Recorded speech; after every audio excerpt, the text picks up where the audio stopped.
Hello there. My name is Chris, and welcome to Southwold. We're really looking forward to meeting you guys and to welcoming you all here. Obviously, things are slightly different this year, and we're having to operate slightly differently.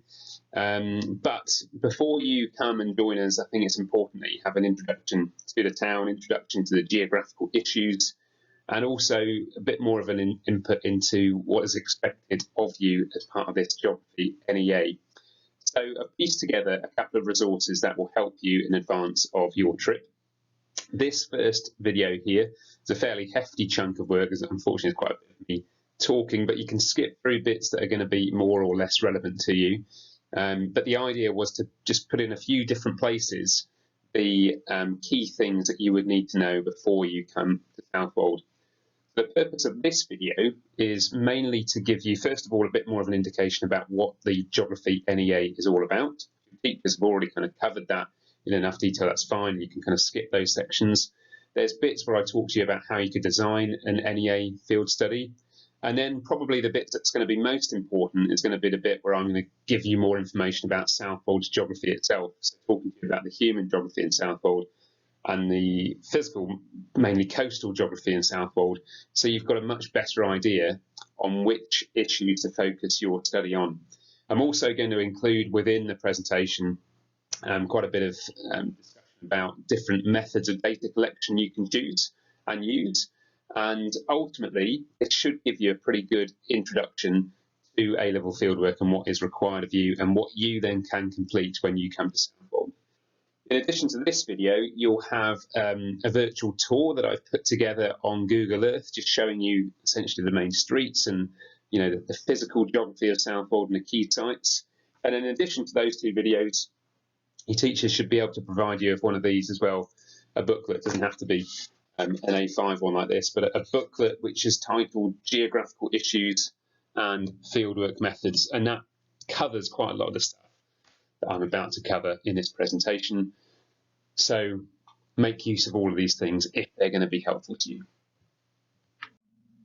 So to start off with then, just to give you a bit of an overview about this video, which I've kind of already done, is that it's going to be including two real sections. The first one is going to be where I talk to you about what the NEA is and what is required of you, how perhaps you might want to structure it and design it, and the different sections that logistically you will probably need to include within your study. The second section, as I say, you might just want to skip straight away to section 2, is where we're thinking more about fieldwork specifically within Southwold. What issues can you study here and what can be measured? So obviously everyone around the country this year is having to slightly adjust their plans and slightly tailor what they're going to be doing depending on the information that they can collect, but also obviously the places that they can get to. So you've got a real advantage. You're not just collecting fieldwork data in your local area, which the vast majority of people this year in year 13 will be doing. So you're actually being taken to somewhere which is, and I might be a bit biased, but it is an absolute geographical gem, Southwold. There's a huge amount of variety of geographical issues, particularly coastal geography. Obviously it's a coastal town, so you'd expect that, but it's it's all classic coastal management methods. It's a place where there is evidence of a sediment cell. There's a real kind of strong coastal identity in the town. They're all the main coastal processes that are evident in the town. It's also a place that's been affected by storm surges in the past and rising sea levels in the future. So from a coastal perspective, Southwold is fantastic. Again, another logistically good thing about Southwold is that the shoreline is very compact. So within the space of about a mile or perhaps just over a mile and a half or so, you have got the Southwold seafront, and you're not having to trek a huge distance in one direction or the other to get to kind of different sampling sites. You've got a huge amount of variety within a nice compact area.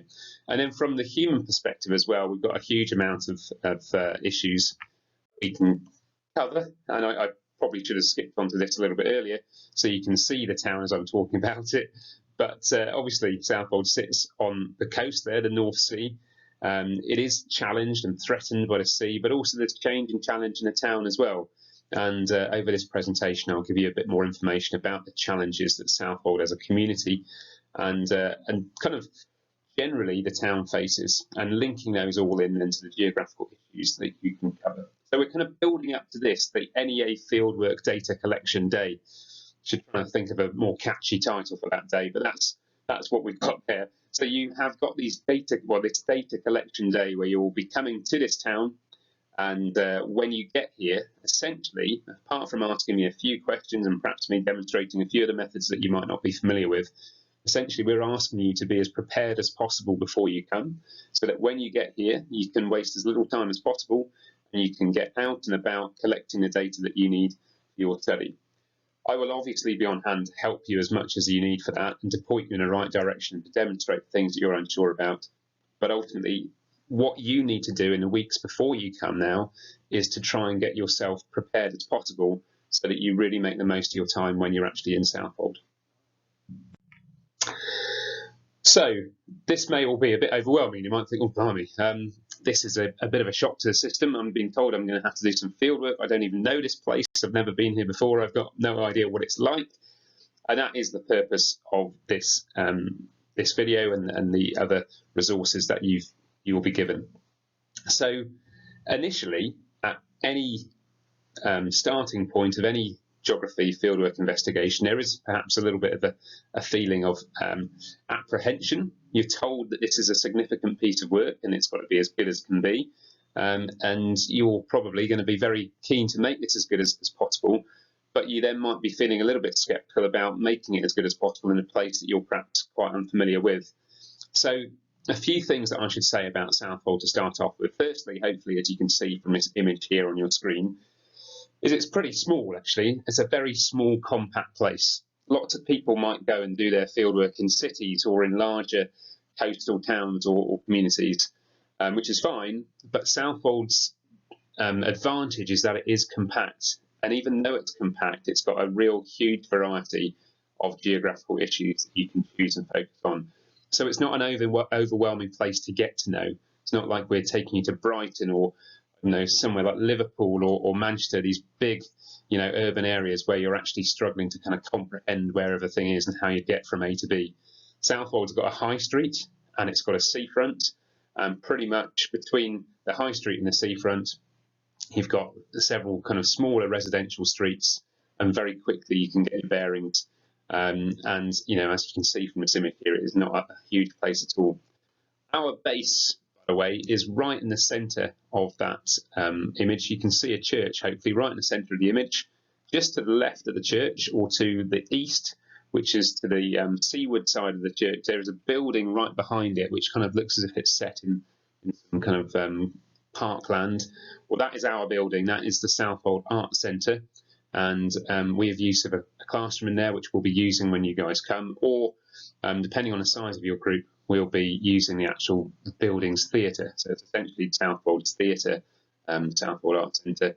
And it doesn't look like a significant building at all from outside, but you go into the front door and the whole building kind of opens up around you.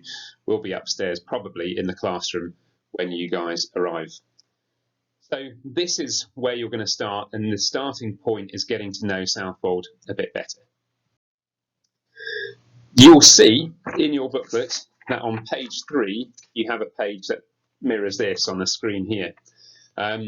This is, as I say, one of the advantages that Southwold has. It's a small, compact place, but it's a place that is packed full of geographical issues, and crucially, geographical issues that are relevant to the current geography A-level curriculum.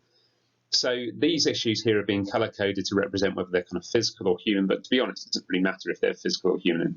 You can have an issue that merges and crosses the boundaries between the two.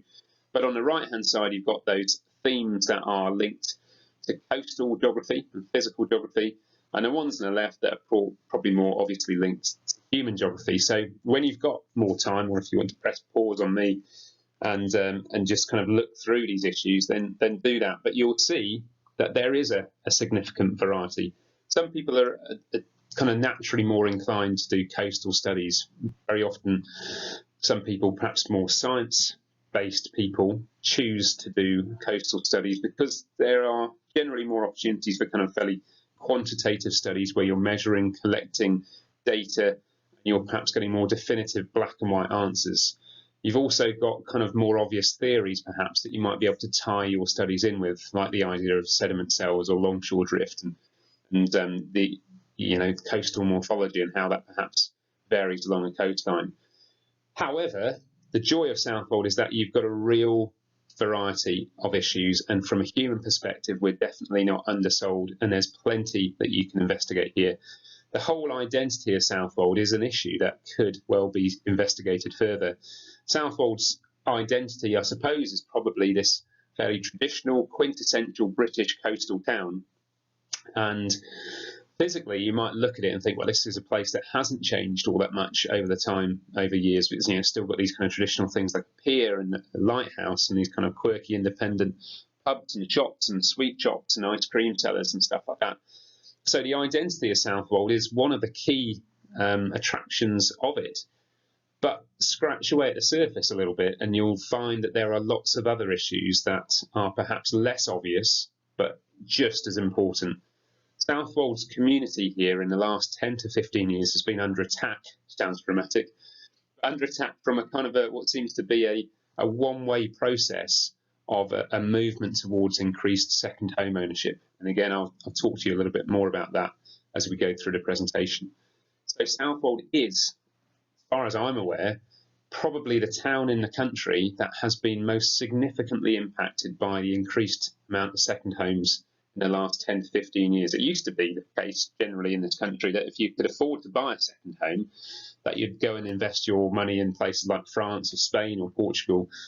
But actually, since we left, since the euro was introduced in, I think, 1999, it's actually been less viable to do that. And it's actually coincided with a period where this kind of staycation and Airbnb culture has existed. And more so, people are actually willing to invest in property, second home property in the UK. And they're seeing that actually the returns on investing in second home property are quite good as well, because there's now more demand for people to go away for weekend breaks. And if you buy a house by the sea, you might only physically go and visit it for 4 or 5 weeks a year. But actually in the rest of the time, you can potentially use that property as a sort of income by letting it out. And that's what Southwold has. It has a number of these second home properties that are used sometimes by their second home owners, but are also for a considerable amount of time are actually just let out to holidaymakers. And there are several companies in the town who have a business based around that whole process, where they essentially take on these properties from the owners, and they then recruit people to stay in them by advertising them on their websites. So this has had a significant impact on the town. We'll also introduce Adnams. You may or may not have heard of Adnams. Adnams are a significant brewery, and they've been brewing in Southwold for over 100 years. But actually, in the last 10 years, they've also gone through a significant kind of business change and diversified what they're doing to now include a distillery. So they can make things like whiskey and gin and vodka, and they actually make award-winning drinks that have been given international kind of crowns and statuses by winning significant events and classes across the world. So Adnams is a significant player in Southwold, probably the biggest influencer, probably the biggest social media influencer. They have a huge following on Instagram and Twitter, and also Southwold's biggest employer. They also own a huge amount of Southwold. They own probably Southwold's biggest shop. I think it's definitely Southwold's biggest shop, and several of the main hotels and some second home properties as well. They've also overseen a large redevelopment project in the town, and are, a huge influence on the identity of Southwold. We'll look at that too. A couple of the other issues are to do with the changing demographics of the town, but a lot of these are then linked into the process of second home ownership. So I'll explain that in more detail as we go along. Okay, on the second page of your booklet here, you have this kind of fairly slimmed down diagram to represent the process that a geography study naturally goes through. So I think it's useful just to draw this to your attention, because actually, many of you will have completed investigations in science and perhaps in other subjects as well, but you guys are one of the first year groups where you haven't done your own independent field study at GCSE. So it used to be that up until 3 or 4 years ago, that GCSE geographers had to do their own fieldwork project, a little bit like what you're being asked to do now, but slightly less detailed and less complex. And so for those students, if they were then being asked to do it at A level, they had this kind of foundation where they'd actually already done one before. So doing a physical fieldwork project would be perhaps a little bit more straightforward. But you guys have not been asked to do this before in your geography careers, unless you've been asked to do it at stage 3. But at GCSE, you would have been taken away somewhere to do your fieldwork.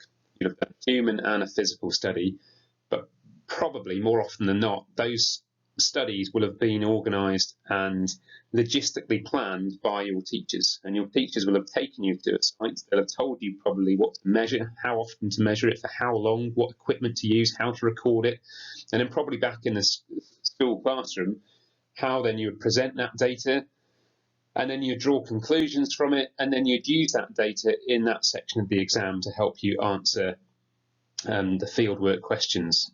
So that's different now. Now, you're being asked to create your own unique fieldwork project, and you're being asked not only to do that, but to plan every single stage of it. So you might think, oh, I don't know how to do that. I've never done this before. Help. And so this is just hopefully a clear, logical sequence of the stages that you then will be expected to kind of move through. The first bit here then is what we're going to focus on for the next little section. Is the key thing that you have to do to start off with then, it's your fieldwork project, is to pick the issue that your study is going to be on.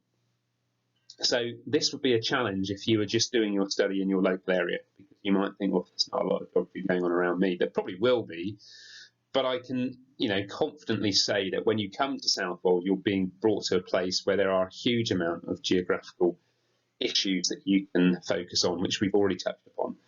So this is your first challenge, and you will need to do this before you get to Southwold. You're going to need to select the issue that I talk about today and that you perhaps might research later that interests you the most.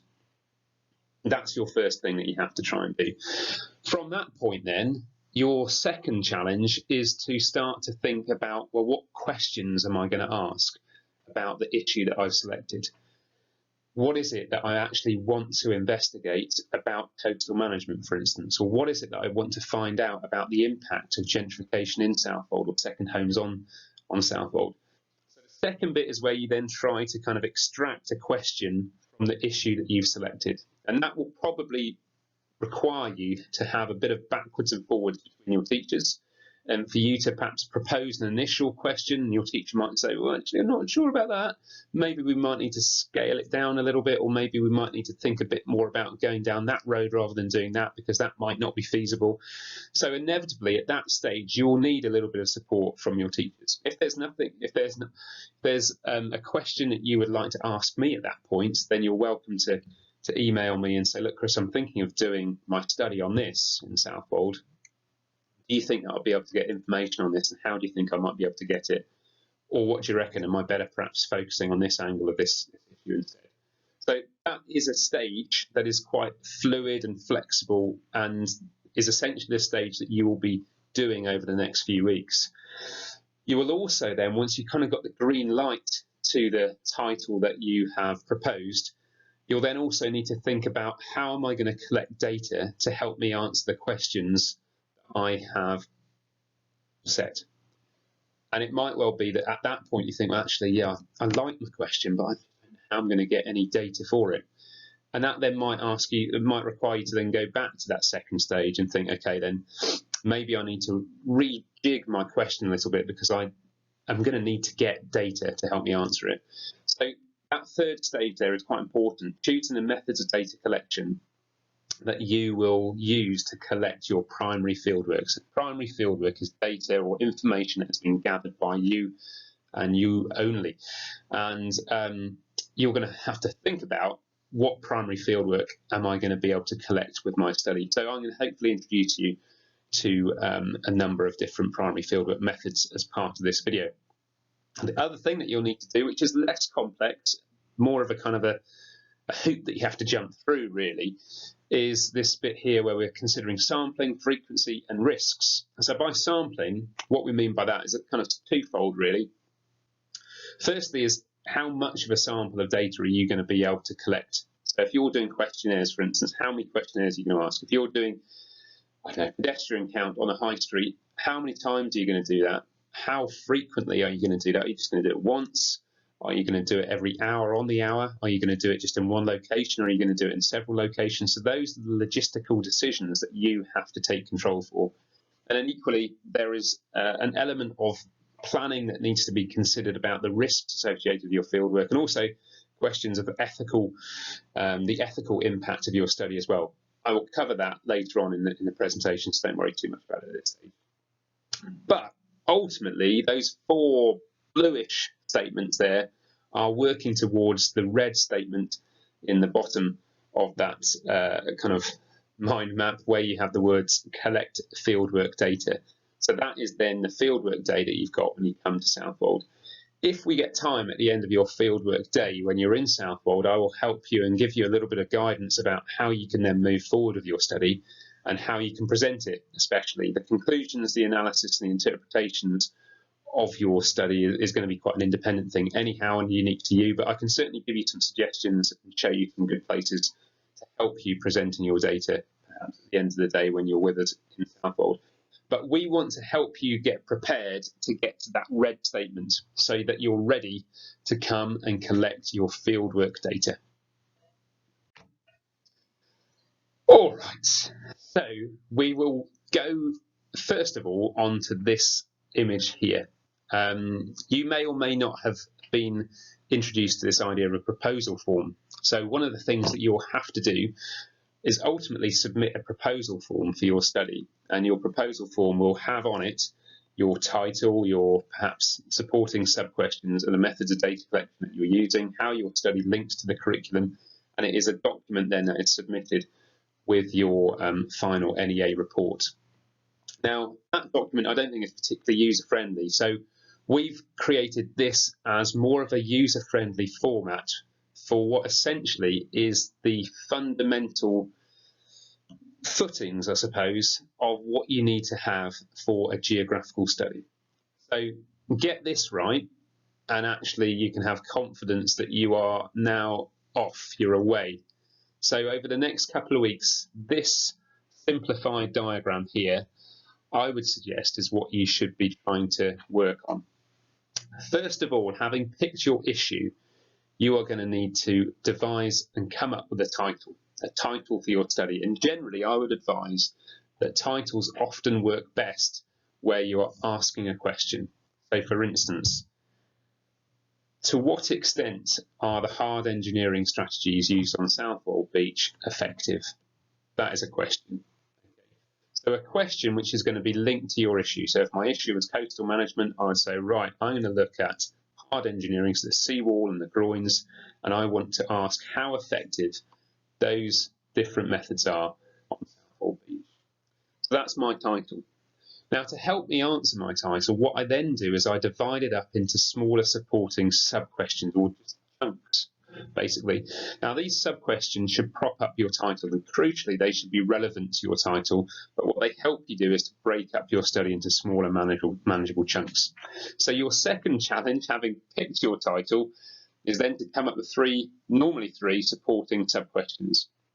It might well be that you have only two, or that you might have four, but I would say that of the NEAs that I've marked in recent years, the vast majority of people tend to pick three.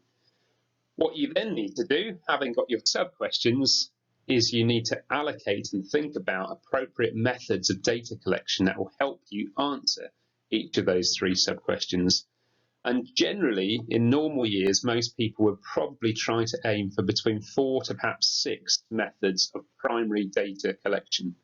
Now, this year across the country, there's an acknowledgement, I think, from all exam boards that that's probably not going to be possible for most people. There's going to be significantly less primary fieldwork contributing to people's NEAs this year. And there's going to be more people who are reliant on using secondary data, and that's fine. But what you'll need to do is still make sure, whether it's primary or secondary data, that you have enough methods of data collection that are going to help you answer each of the sub-questions. questions that you've set yourself. So that then is kind of like our holy grail. Get that right. Have conversations with your teachers about this. Maybe you've got lots of scraps of paper where you've got this kind of structure on it, and you're saying, right, there's my questions, put some question 1, 2, 3, these are my methods. And it's that probably needs to be a bit fluid over the next couple of weeks, where you're kind of redesigning, rejigging, perhaps rewording some questions to try and make this bit the foundations of your study work.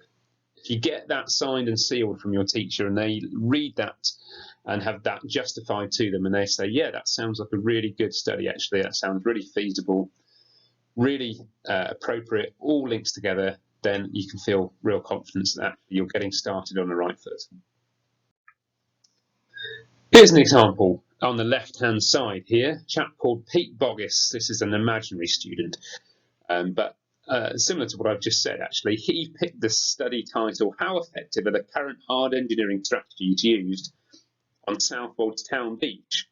Now, the reason that I've used this as a good example of a title is because your title is best, I would suggest, if it is more concise than more broad. So very often people try to come up with a very ambitious title, which is obviously not a bad thing in a way, but generally overly ambitious in the scale of what they're aiming to do. So one of the key things to consider with your study is the scale of what you're aiming to do. Remember that you're going to have one day of data collection. So this person here, Pete Boggis, potentially when he first went to his teacher with his idea of what he was going to do, he may have said, I want to look at the effectiveness of coastal management on Southwold Beach. And they might have said, okay, yeah, fair enough, but think about your scale. So coastal management, well, at Southwold, they've got hard and they've got soft engineering. If you do hard engineering, that's mainly just in the area in front of the town. If you do soft engineering, you're going to have to go north to Eastern Bavance and look at managed retreat there, and you're going to have to go south and look at the dunes, as well as looking at town. So you're going to have to cover a wide area. So how about you actually just focus on the hard engineering strategies? You've got groins and you've got a sea wall. Why not focus on just those two things, rein it down a little bit? And also then, rather than just saying Southwold, why don't we just specifically say Southwold's Town Beach? We know that's 1 kilometre long from the pier to the end of the seawall. So you could focus your study on the hard engineering strategies in a 1 kilometre distance. That would make the scale of your study much more feasible. And it would also mean that you're able to repeat some of your data collection, which makes your data more reliable and your results more accurate. So that student then has probably refined their initial idea to make their title much better, essentially, and ultimately then their study will be more effective. So think about this. Obviously, initially come out of your plan, but then don't be afraid to be flexible in terms of refining the scale of what you're intending to do.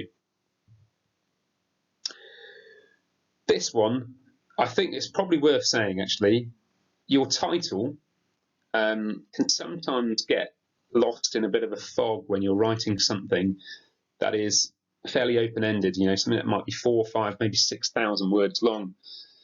When you're writing an extended piece of work like this, you can fall victim to waffle.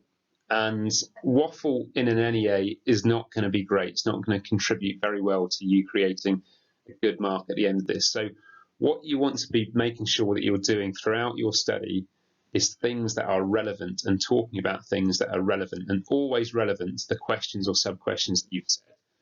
So where you have a clear investigation title, like the one here for Pete Boggis, it's much more likely that the things that you write are going to be relevant to your title.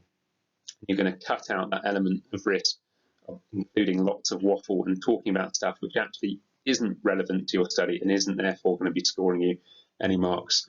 So I would try to keep your investigation title clear, so all the time in your head you know what it is you're trying to do, and try and keep it simple.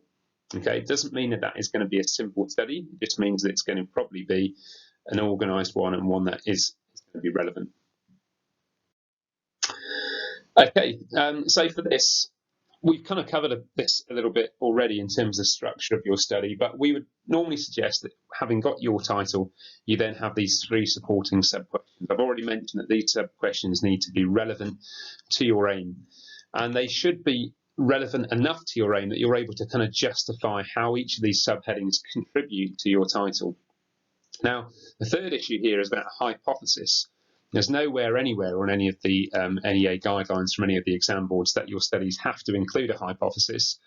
But hypotheses sometimes are useful to include because they give you a kind of a logical reference point to refer back to at the end of your study to ultimately say, yes, I was correct in my prediction. Because a hypothesis is essentially a prediction which you can base on your prior knowledge.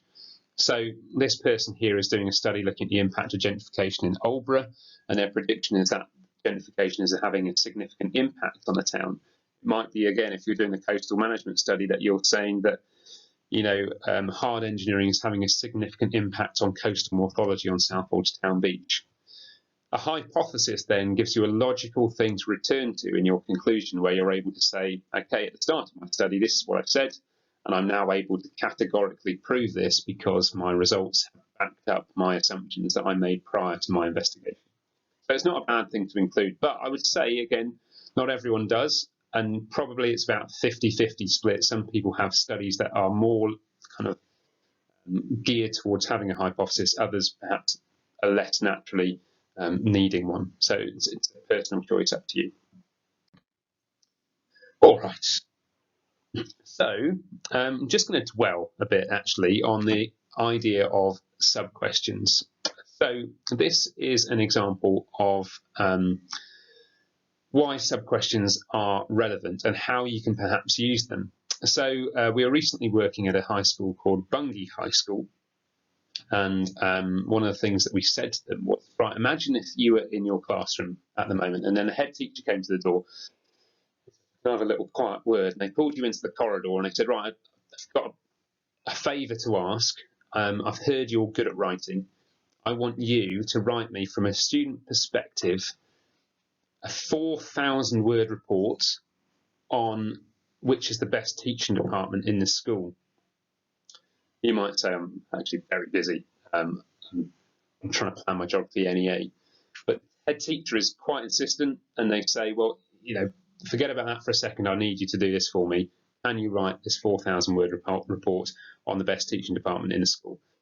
So reluctantly you agree, and you say, okay, well, how am I going to do this? So you could probably tease out a 4,000 worded waffled essay answer to that question and just write it as a big essay, but it wouldn't necessarily be all that engaging or that inspiring and that interesting to read. So this is where a geography report is different to a history or an English essay. You've got to think of this as a report, as a modern report, and not just as a big chunk of text. So a geography NEA has got the potential to be really engaging and to be really kind of different in terms of the way it's structured. So to answer that question then, it would actually probably be a better idea to break it up into smaller, more manageable chunks, to give it a better structure as a finished piece of work. So the student then decides, okay, well, fair enough, I better do this. What I'm going to do to start off with is I'm going to have a first question, which is actually going to focus on what is here in this school. Because actually, as a reader and you don't know this school, first thing that you might want to do is say, okay, well, what are the different departments that we've got? And what are the characteristics? So what subjects do we offer? How many teachers are in each of those subjects? How many students actually opt for those subjects, which are the most popular in terms of student number? So you could have the characteristics then of the teaching departments. That's going to be relevant to this title. The title is, which are the best teaching departments? It makes sense then that the first sub-question is actually saying, well, seeing as we need to tell you what is the best teaching department, we're going to say, first of all, what teaching departments we've got and what the characteristics are. So realistically, you could actually swap that title for, which is the most effective form of hard engineering on Southwold Beach. Sub-question 1 could be, well, what hard engineering is on Southwold Beach and what are their characteristics? And you may do an annotated series of photographs. You may do a bipolar survey to actually show the current characteristics of those different methods of coastal management. The second sub-question a student has decided that they're going to use is, how do the exam results of different departments compare? So they're actually going to do some quantitative data crunching here, and they're going to look historically at how these departments have performed what results they get at GCSE, at A level, perhaps how many of these students go on to study A level in their subject, how many of them perhaps might go on to university to do it, but historically looking at the data as well. So they would get a lot of quantifiable information from that. And again, that's going to be relevant to the question. The question is asking us which is the best teaching department. So inevitably then we would have to consider the success in terms of those departments regarding exam results. So that sub-question 2 is clearly linked to the title. Sub-question 3 then, we're going to try and get a little bit more qualitative data. So qualitative input into this study would include considering people's opinions and, you know, their thoughts and you know, attitudes towards these departments. So sub-question 3 here says, how are different departments perceived by the school students? So it could be, you know, a student survey where you actually ask people what they think rather than physically, or rather than actually analysing the data. You actually are asking for people's opinions, perceptions, and thoughts about the school's teachers and their departments. So what this study ultimately has is a mixture between primary and secondary data, quantitative and qualitative data, but collectively all of that data is relevant to the sub-questions that are being asked, and all of the sub-questions are relevant to the title that's being asked. So that all ties in together, and that's how the sub-questions can be useful. So in terms of your tips, I would suggest that you would have 2 different methods of data collection, whether it's primary or secondary, for each of your sub-questions, and a mixture of quantitative and qualitative. So if we're to go back to our title here that we looked at before, this person then, like we just kind of reviewed, has got their sub-questions there, and underneath each of them has added in the forms of data collection that they're going to use to help them answer those sub-questions. And if they were planning this then, imagine this was an NEA, they could then go to their teacher at this point and say, right, I think I've got my title, pretty happy with my sub-questions, and I'm thinking that I'm going to use these methods to answer that sub-question, these methods for that one, and these methods for that one. And they're going to be relevant because of this, this, and that. If you get to that stage, then over the next couple of weeks, that hopefully is what you're going to be working on with this structure, like that.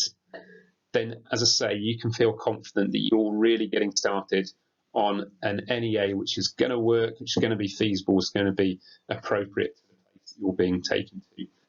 So this is your, as I said before, you're kind of Holy Grail, the thing that you're aiming towards, having a title, 3 supporting sub-questions and relevant methods.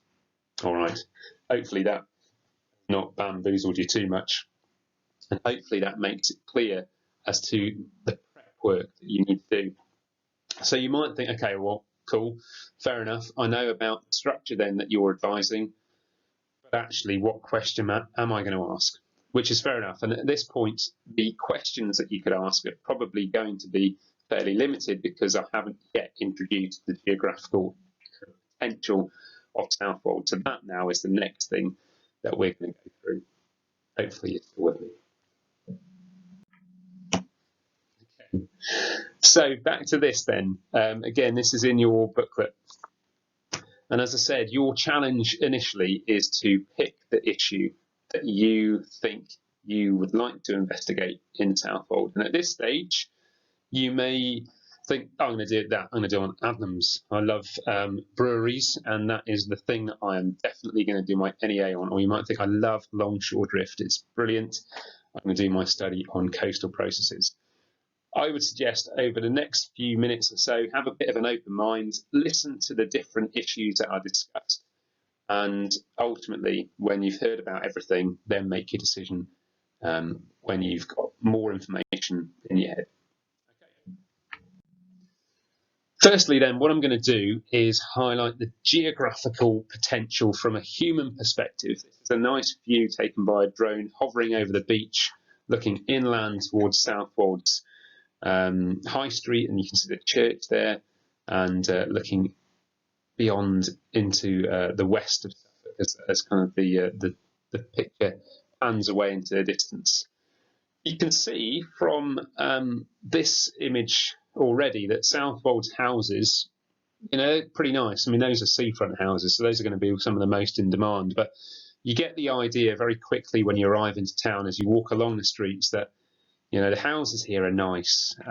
There's lots of money that has been invested in them, lots of care, lots of attention applied to them, lots of renovations that have made them look perhaps better than they've ever looked before, bigger than they've ever looked before. And, you know, you very quickly have this feeling of affluence and wealth as you're walking around the town.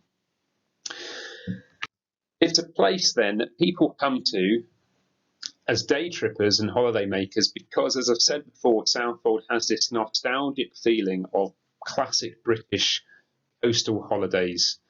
And the seafront, the high street, the lighthouse, the pier, all add to this kind of, you know, nostalgic British holiday vibe that Southwold does quite a lot to promote and preserve. And physically, there are a number of people that have been coming to Southwold for decades, you know, for years and years on returning family holidays. And physically, they will, you know, probably say to you that, you know, Southwold's great because it's a place that's fairly timeless and it hasn't changed at all. And, you know, when you look at the buildings, physically, the buildings in most places haven't changed an awful lot. And the streets have got the same architecture and the same layouts and the same look to them as they probably would have done, you know, 40, 50, 60, 70 years ago. And that is one of the appeals of Southwold. So you might think, well, this is a strange place then to be looking at this idea of change. Change is one of these big themes currently in human geography, changing places. Because Southwold's landscape, from a human point of view, hasn't changed. Its appearance hasn't really changed. But the change in Southwold is definitely real, but is definitely discrete as well. So discreet that most people would miss it. See in the window here a little clue to the change which is happening in Southwold. These little logos that have over the last 10 to 15 years been popping up in most residential houses' windows or on the doors of a lot of these residential properties. These things are the logos for the town's letting agents. And the letting agents are responsible for looking after properties that are available to rent to holiday makers. These properties are normally owned then by second homeowners who bought them up, who may stay in them for a few weeks a year, but for the remaining time, rent them out as holiday rentals. And as I've mentioned previously, Southwold, as far as I'm aware in the country, is probably the town which currently is most affected by rising second home ownership. In 2011, I might skip to the next slide. In 2011, Southwold had a census, well, the whole country had a census. And at that point, it was noted that 60% of houses in Southwold were second homes or holiday rentals, houses that were not lived in by local people. It is a major issue, and it's an issue that has prompted lots of national attention, but it's also prompted you know, response from local residents and a local council. So this chap here, a chap called David Bevan, represents Southwold, you know, in the local area, but also occasionally goes to Westminster and speaks on our behalf as well about the issues in the town. And he did this a couple of years ago. And this bit of text here on the screen is an extract from one of the speeches that he gave at Westminster about his life in Southwold. And the first part of it, the purple part, is generally fairly positive, talking about why he loves Southwold and why it's a great place to live, with lots of space, places to buy fish. You can go to watch the arts in the theatre, and you know, he's a keen sportsman. He goes and watches the rugby and the cricket team. And we've also got, you know, this beer that makes, this brewery that makes wonderful beer, and you know, there are wonderful kind of old school, old time pubs in Southwold and lots of nice cafes and things like that. But he goes on to say, for centuries, we've welcomed visitors to our home, but a dark cloud hangs over us. And the second part of this speech here was more about the negative change that has occurred in Southwold in recent years. Because in the last 20 years, our population has halved. We've lost our hospital, 2 pubs, our police and fire station. The library in town is also under threat. School, the primary school, is also under threat. The high school has closed. 60% of our houses are second homes. That's based on 2011 data. 6 out of 10 homes not permanently lived in. Even the lifeboat crew of Southwold can't afford to live in town anymore, because the issue is that when a property comes up for sale in Southwold, it is normally in such high demand, the house prices are inflated massively, local people can't afford to buy the property, and it's generally bought up by people that can afford to have a second home, pay over the odds, and they then use it occasionally, but generally rent it out as a holiday rental. So this is something that is creating a massive social economic challenge to Southwold. Goes on to say that our little town is in trouble. It's changing, and I don't like it at all. I'll refer back to a couple of the other things that he said in his speech in a while. But it is a changing place from a human perspective, even though that might not physically look the case. And the change is evident when you do a bit more digging. Amazingly, Southwold has only got 8% of its houses occupied by families. Only 8% of the houses in Southwold are occupied by families. When you look at that population pyramid there on the right-hand side of the screen, that represents the Southwold area shown by the white line on the map above it. That is probably one of the most distorted population pyramids for any community in the UK. And you can see that, you know, very, very few people under the age of 40 are fortunate enough to live in Southwold. The local primary school, which is next door to where we're based, has a roll of about 58 currently. They only have 3 permanent teachers. They have classes 1 and 2 together, 3 and 4, 5 and 6 together. It's under threat, and it potentially in the next 10 years may not exist. Southwold has this distorted permanent population of older people. So these residents that appear on this population pyramid here are the permanent residents that were logged in the 2011 census. So the second homeowners are not represented on this graph. They will be represented on wherever they live locally. So you can see that of the permanent residents, a huge amount of them are retired people. There's a significant amount of people over the age of 80 and a very hardy group of females over the age of 90. Now, unfortunately, in the years that have passed since 2011, inevitably some of those people will have passed, and that is not a sustainable population pyramid for any community. As I say, on the left-hand side there, a couple of things before I move on. One of the problems then of this second home ownership is this inflating house prices. You can see the graph provided by Zoopla in the top shows the UK average house price with that kind of lime green colour, and the red line representing Southwold's average house price. Southwold's average house price is almost about £200,000 more to buy the equivalent house in Southwold than it is generally in anywhere else in the country. There's there data from Rightmove this year saying that Southwold has an overall average price of £561,000 for a house in the town. Now, most houses in Southwold are terraced houses, and you know they're not actually anything special that you'd find them in any town or city up and down the country. There are some fairly grand ones, but most of them are pretty ordinary. And you know, you can buy 2 houses in nearby Ipswich, probably 3 for the same amount for one price for one house in Southwold. So it's hugely inflated. This is one of the problems. So in your booklet here, 4th page, I think, got David Bevan's speech on the 5th page. On the 4th page, in fact, the page afterwards, you have this fairly simplistic flow diagram, but we've put it together and used it with students just to kind of reiterate this change that's going on in the town. The top bar there, that is underneath the subheading 2011, represents the situation with Southwold's population in that time, so 9 years ago. At that point, we knew that there were 8% of the houses occupied by people with families, 32% then were retired residents, and 60% of the town's population, or the town's houses at that point, were second home properties. Now, we know that over the 9 years since then, there has been a significant change to the numbers of retired residents, because unfortunately, a number of those people will have died or will have moved away. And it's those houses then that come up for sale. So it's not many houses in Southwold that are for sale, but houses that do come up are normally the retired elderly residents that have passed on or moved away.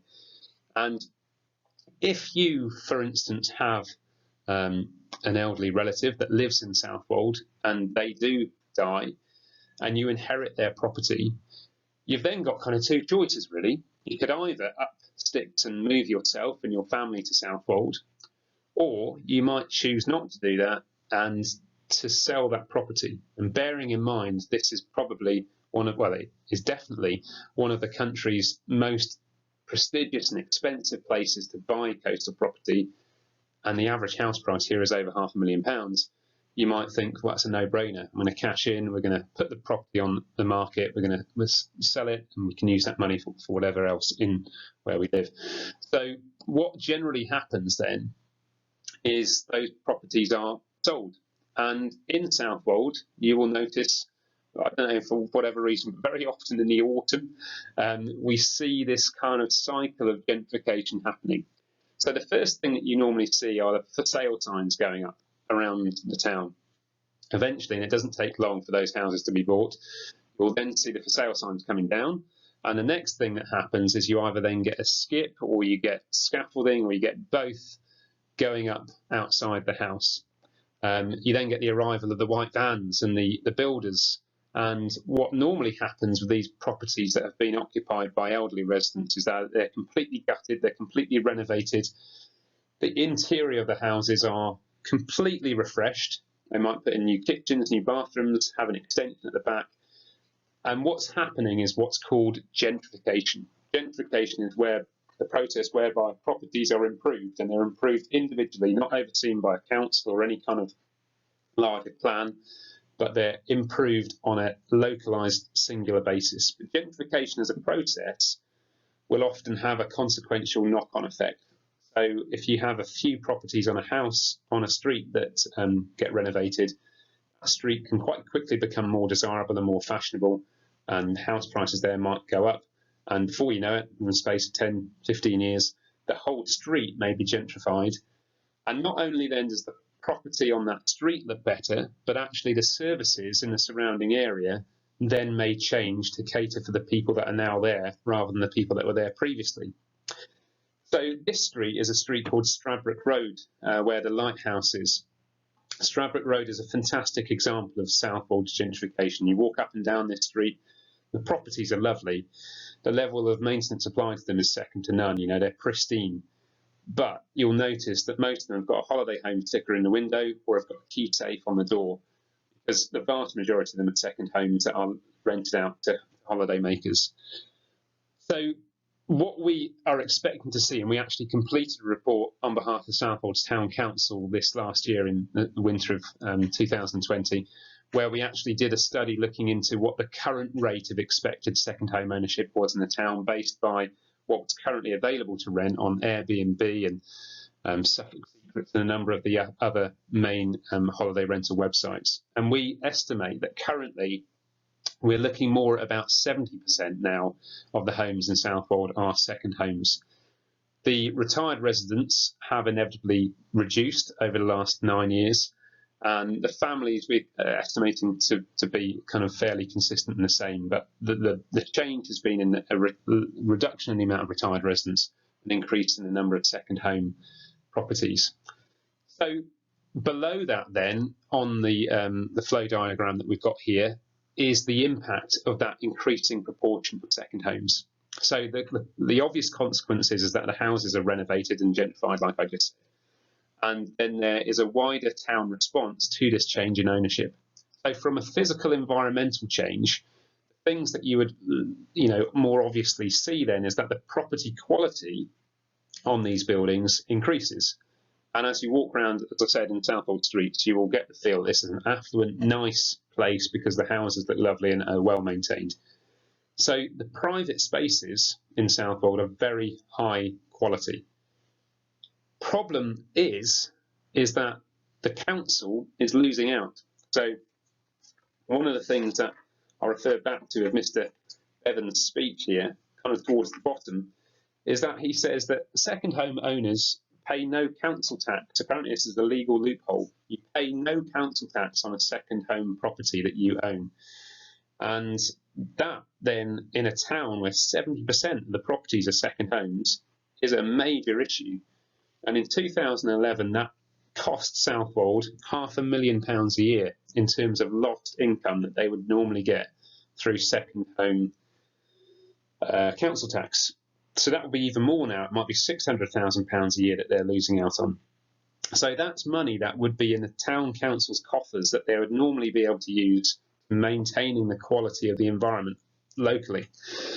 And this is one of the strange contrasts in Southwold. You've got a town full of very nice, very well maintained private houses, but the public spaces, where public money is needed to maintain those spaces, such as the park, the seafront, the railings, the benches, car parks, things like that, are actually pretty tatty in Southwold and are not very special at all. You'll notice that the grass in a lot of the parks is not cut. There's very kind of rough edges to Southwold's seafront. Behind the beach huts, we have, what could potentially be a very nice kind of rock gardens cliff face that kind of back the beach. And in lots of places like Felixstowe and Aldeburgh, that is the case. But in Southwold, we've just got a huge collection of nettles and brambles, and actually they have a problem of rats there as well. A lot of the paintwork on the railings is flaking and definitely needs some love and TLC. And actually a lot of the benches are pretty hazardous because they've got broken wooden slats and they're just not that nice at all. So there is a definite contrast between the quality of care and the quality of investment between the private spaces in Southwold and the public spaces, leading from a consequence of Southwold Town Council having less money to spend on these maintenance jobs due to the fact that there's so many second home owners not paying council tax. So some students use that issue as the sort of their NEA, and they look at, to what impact has the increased amount of second home ownership in Southwold had on the town's environment. More obviously, the economic change is one of the major consequences of this rising second home process. The area is much more desirable. So house prices here have skyrocketed, like we said. It's become much more desirable for not only second home owners, but also for tourists. So house prices increase, but also the price of pretty much everything increases. You can go into some shops in Southwold and expect to get a sausage roll for lunch and pay over £5. Some of the things that you buy in the town shops are massively inflated because you're having to buy them from posh delis rather than Greggs, for instance. So there's no Greggs in Southwold because these affluent second home owners don't want to be getting their lunch from Greggs and getting a sausage and bean slice. They would rather get something that is a bit posher and a bit more elaborate. So there is an economic impact, not just in terms of the housing prices, but also in terms of things that you can buy. So that the high street has responded also to the change in who is in Southwold. So this is something, again, that's perhaps not necessarily obvious. Gentrification impacts upon the physical buildings that are changed. But gentrification also then has this knock-on effect on the high street and the services for a town. And Southwold's services and shops are actually now no longer for local people. Southwold's services and shops are catering now to the affluent visitors and the holiday makers that come to the town. And the high street is full of nice boutique delis and cafes and, these antique stores and high-end clothing stores and jewelers and stuff like that. And there are actually very few local stores for local people. And the things to buy in those shops, particularly those kind of sandwich shops and delis, are actually really expensive. So if you are planning to, have lunch in Southwold and bring an extra couple of pounds, although there are, to be fair, there is a Tesco and a Co-op and you can get your meal deals from those places. But, the bakeries especially are kind of high end.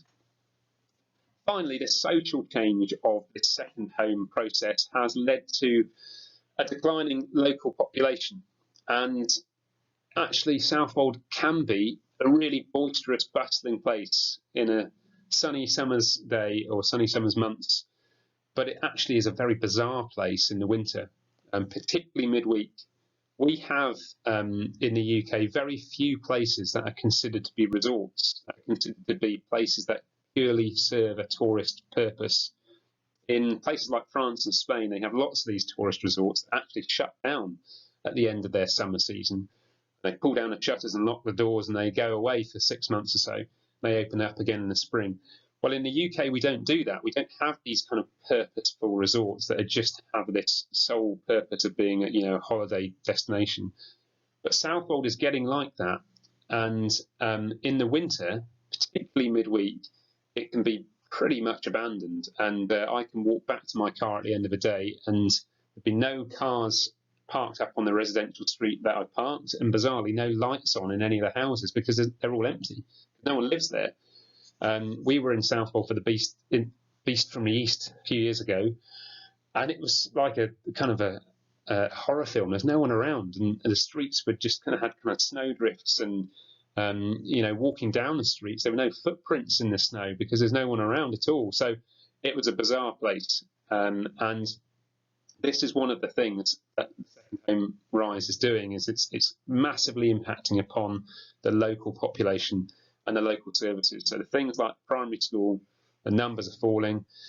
Things like the library are under threat. We've already had the police station and the fire station close. High school closed in the 1990s. And in 2015, Southwold Community NHS Hospital closed too. So the community suffers significantly as a result of this process. Even things like Southwold's rugby team only has one player from Southwold. The rest of the players are actually kind of driven in from other surrounding towns and villages. So again, some people may look at this idea about the social change that the second home owner process has resulted in. All right, sorry to spend so much time dwelling on that one.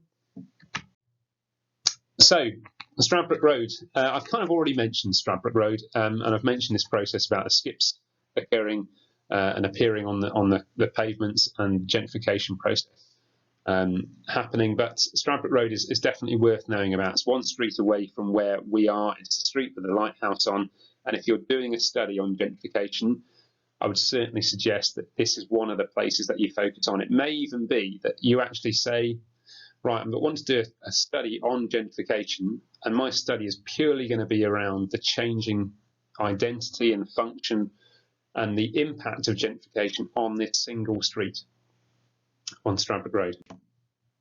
So some of the things that you can do, and again, I think I've got these in the booklet, some of the things that you can do to measure second home ownership, the extent of the holiday rentals and the extent of gentrification in and around Southwold are gentrification mapping, holiday home mapping, and property quality surveys. Now, I would suggest that you download the app called Jogit, and I'll talk about Jogit a bit later, because on Jogit there are 35 different methods of data collection that you can use and you can collect on your phone.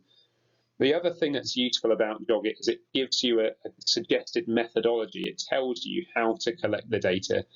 And what I don't really want to do is to spend 4 or 5 minutes talking through the methodology of each of these different methods. So if you're interested in doing a study on second home ownership or gentrification, what I am going to suggest is that these would be the methods that you would then look into. But what you'll then need to find out is, okay, well, what is gentrification mapping? How do I do it? And where should I do it then? But yeah, I would suggest that these are the methods that would be nicely linked in with that issue. One of the things that I'll say at this point as well is that a number of the methods of data collection that you can do on Jogit will do something called geo-stamping your data.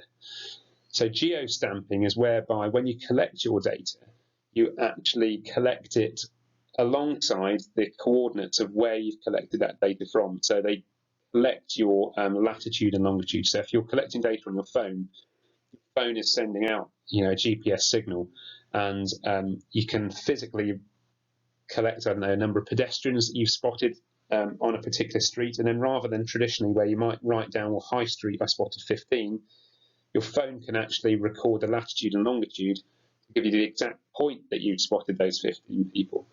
So in this instance here on the screen, you've got gentrification mapping. This person here is logging any signs of gentrification that he sees in and around Southwold. And they've logged skips and scaffolding and construction vehicles. And whenever they do that, the latitude and longitude is logged. And what ultimately they'll then be able to do is to create a map like these two that are on the screen here, which actually show the data that they've gathered in the actual physical location in which they gathered it. So it's worth just getting familiar with that too. Okay, any studies looking into gentrification, this is a really easy method of secondary data collection that you can gather, house price comparisons. So, for instance, looking at websites like Zoopla or Rightmove, they give you lots of information about what houses are currently for sale, and obviously the price of those houses that are for sale. So one of the things that you could do, you could perhaps survey 10, 20 different houses that are currently for sale in Southwold, write down some of their characteristics. So, for instance, are they a 2-bed flat? Are they a 4-bed townhouse? Write down their price. And then somewhere else, that's perhaps, I don't know, somewhere that's local to you or somewhere that's perhaps not affected by tourism, that may be more inland, you could try and find similar comparison properties. So how much is a 2-bed flat generally in Ipswich, for instance, or how much is a 4-bed townhouse in Ipswich? What you can then work out is how inflated the prices in Southwold are for the same type of properties. So house price comparison is a really nice way of using secondary data. So Rightmove and Zoopla have a huge amount of historical data as well, and actually if you dig around a little bit, you'll be able to find lots of stuff that's really useful. This is a great feature of Rightmove, where you can click on properties that are for sale currently, and you can then see historically what they've sold for in previous years. So these properties that are listed on the left here, let's look at that one, 4 East Green. So that's been on Rightmove's books 3 times in the last 13 years. It was sold in 2007 for £400,000. It's now being sold in 2019, so 12 years later, for £545,000. So in 12 years, the value of that property has gone up £145,000. Now, it may well be that that's been significantly improved and renovated and extended, but in lots of cases, there probably won't have been a significant amount of change. That one at the top there, Wimmering Road, that sold for £275,000. That's more than doubled. If I've got my maths right, that's now currently for sale for £572,000. The one at the bottom as well, Stradbroke Road, you know, look at the inflation there, look at the rise in the house price. So again, you could perhaps do some analysis of the data, look at how that's changed, what kind of proportions, what percentage change there's been, and stuff like that. Really kind of interesting data. One of the other things that perhaps suggests as well is that one of the things that happened in London, I know especially, but is increasingly happening in Southwold, is that some people who've got a huge amount of money will buy up property with no inclination at all to use that property, to rent it out, but to just have that as a store for their cash. Because actually the property market in some places is increasing so quickly that if you've got £500,000, you would get a better return from your £500,000 if you bought a house in Southwold, sat on it for 10 years and then sold it, than if you put that £500,000 into a high interest bank account.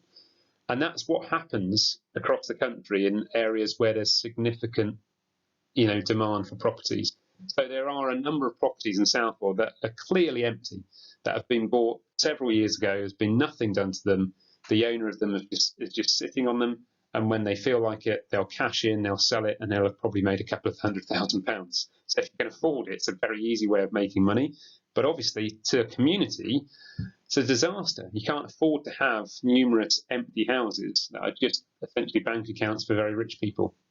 So that's interesting, and it's something that is definitely a problem in Southwold.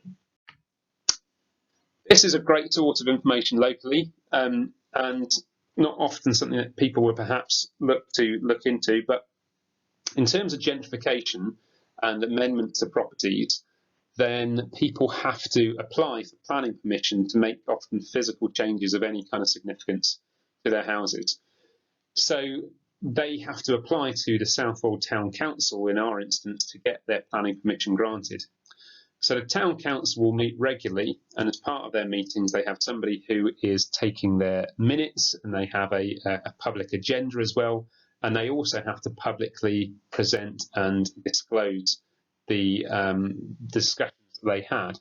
So on Southwold's Town Council website, you will see that there are the agendas and minutes for all of the recent Town Council meetings.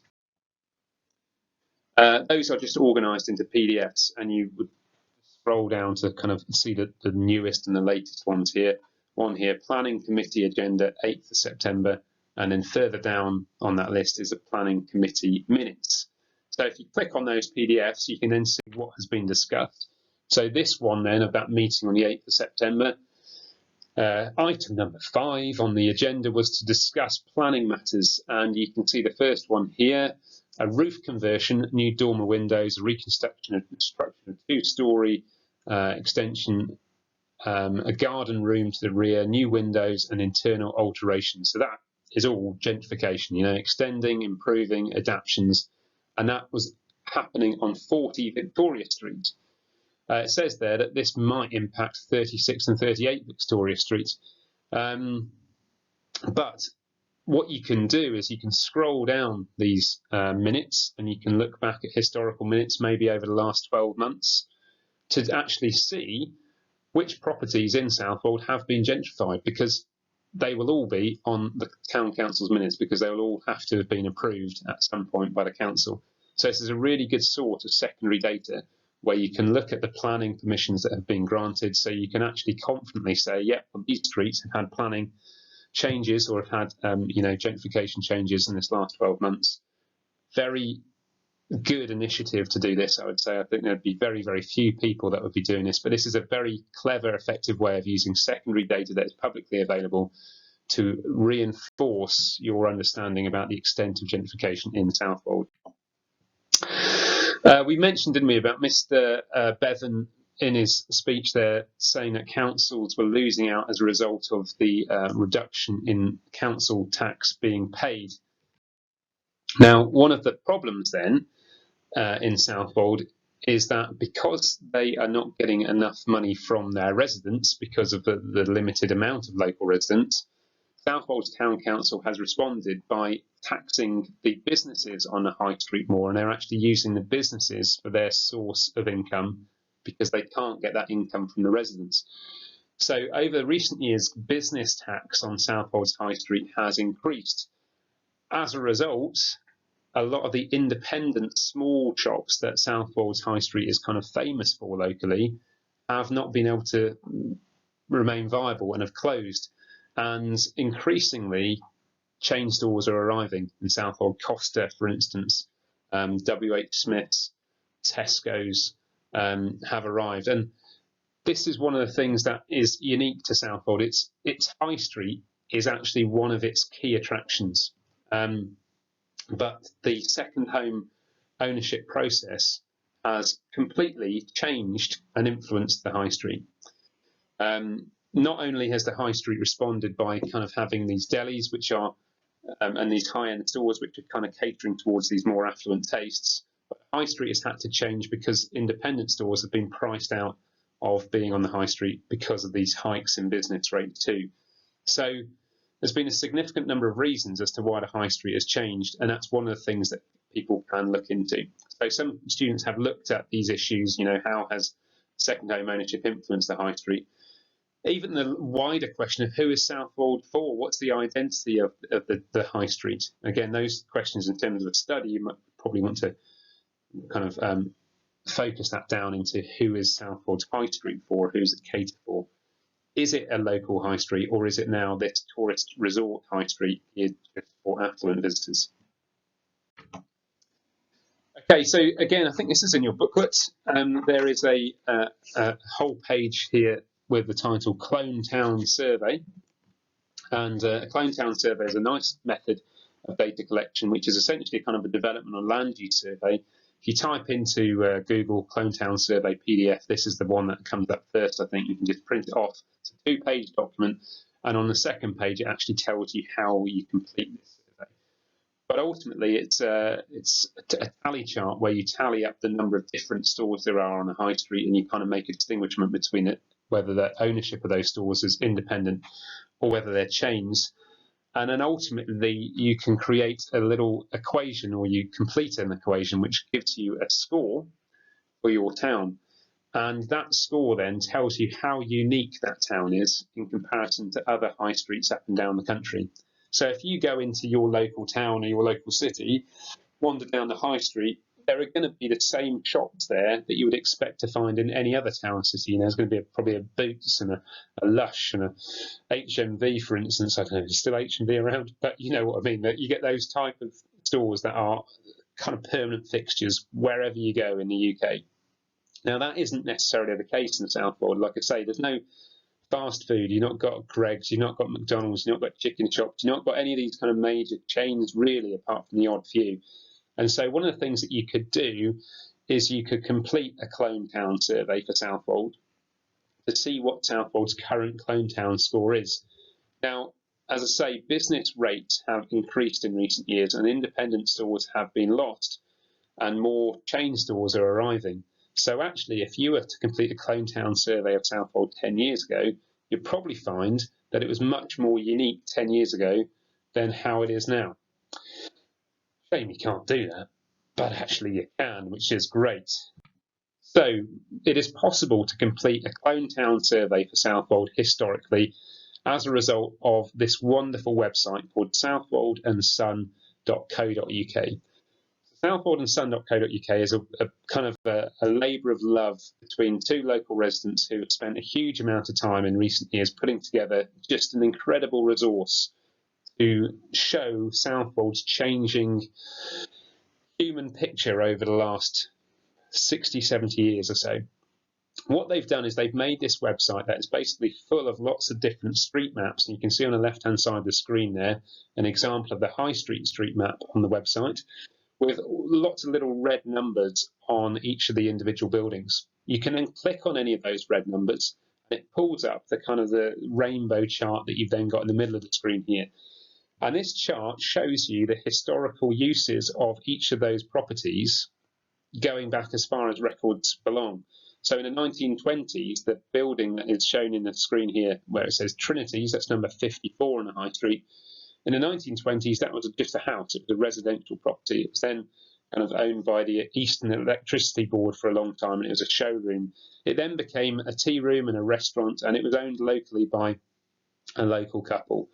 But in early 2019, it then changed and is now the home to the Cornish Bakery, which is a nice shop and is worth knowing, but is not unique to Southwold. And you can see the map on the Cornish Bakery's website there of their stores and their outlets. They are, you know, a chain store, obviously predominantly based down in the southwest, but you can see that on the east coast there, that's their Southwold store, and they're branching out. So having had, you know, a local use for so long and being a local restaurant run by local people, this is now a multi of not a national, but this is a much bigger company that owns this, and the profits for this won't necessarily be benefiting Southwold all that much. So it's changing to you know, represent the changing nature of the high street where there's more chain stores. Other things that you could do on High Street, if you didn't want to complete perhaps a cloned town survey, you could just create your own High Street shop survey.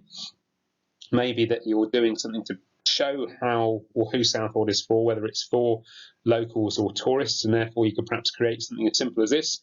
You know, what shops on the High Street are for locals, which are for tourists, and you could simply do a tally like this and then come out of the ratio afterwards. You may choose to do a local service survey.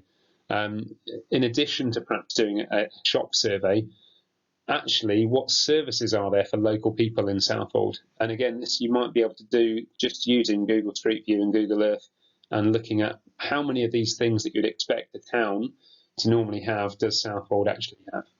And you could then perhaps do a comparison with other towns locally or ones local to you. A pedestrian age survey, this is a useful thing to do if you're trying to prove the identity of a place. There's a number of limitations to it, but we know that that population pyramid there represents the local residents who are here permanently. How much does the actual daily population of the High Street represent the fixed population of the residents here? So you could actually, if you're doing a study based on who is Southwold for, consider that this may be a useful thing, or, you know, as I say, what is the identity of Southwold currently?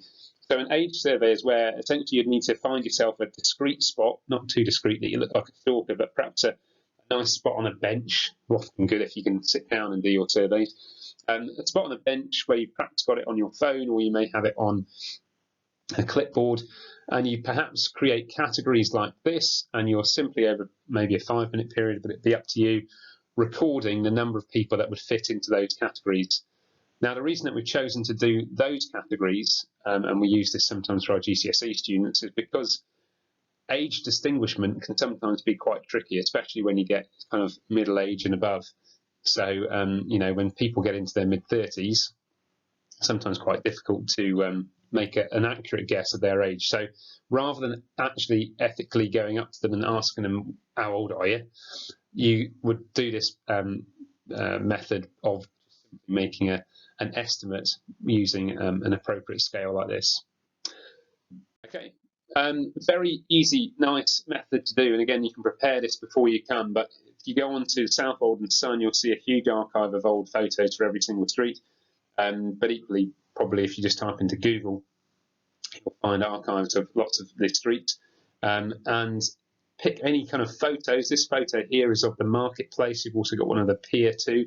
There'll be lots of the lighthouse, lots of the high street, lots of Adnams, and lots of the seafront. Some historical photos, and this will work also for a physical or a human method study. Gather maybe 3 or 4 historical photos, and then when you're in Southwold, try to find where those photos were taken and kind of repeat the photo, but from 2020. You could then present both photos side by side and simply annotate them with what's the same, what's changed. What change is obvious in these 2 contrasting photos? Really straightforward thing to do, but really relevant and, you know, absolutely just form of data presentation and data collection. So I would suggest that that might be something that all of you can do if your study is linked to this idea of change at all. Okay, a couple of things that you can do with cars, particularly if you're doing gentrification or who Southwold's for, or, you know, the kind of the idea about second homeowners in the town. One of the things that you may or may not be aware about car registration plates is that the first letter of the registration plate represents where that vehicle has been registered. And any vehicles beginning with the letter A have been registered in the East Anglian region, so kind of Norfolk and parts of Essex as well. So if you spot a vehicle in Southwold with an A registration plate, chances are that that vehicle belongs to somebody who lives relatively locally.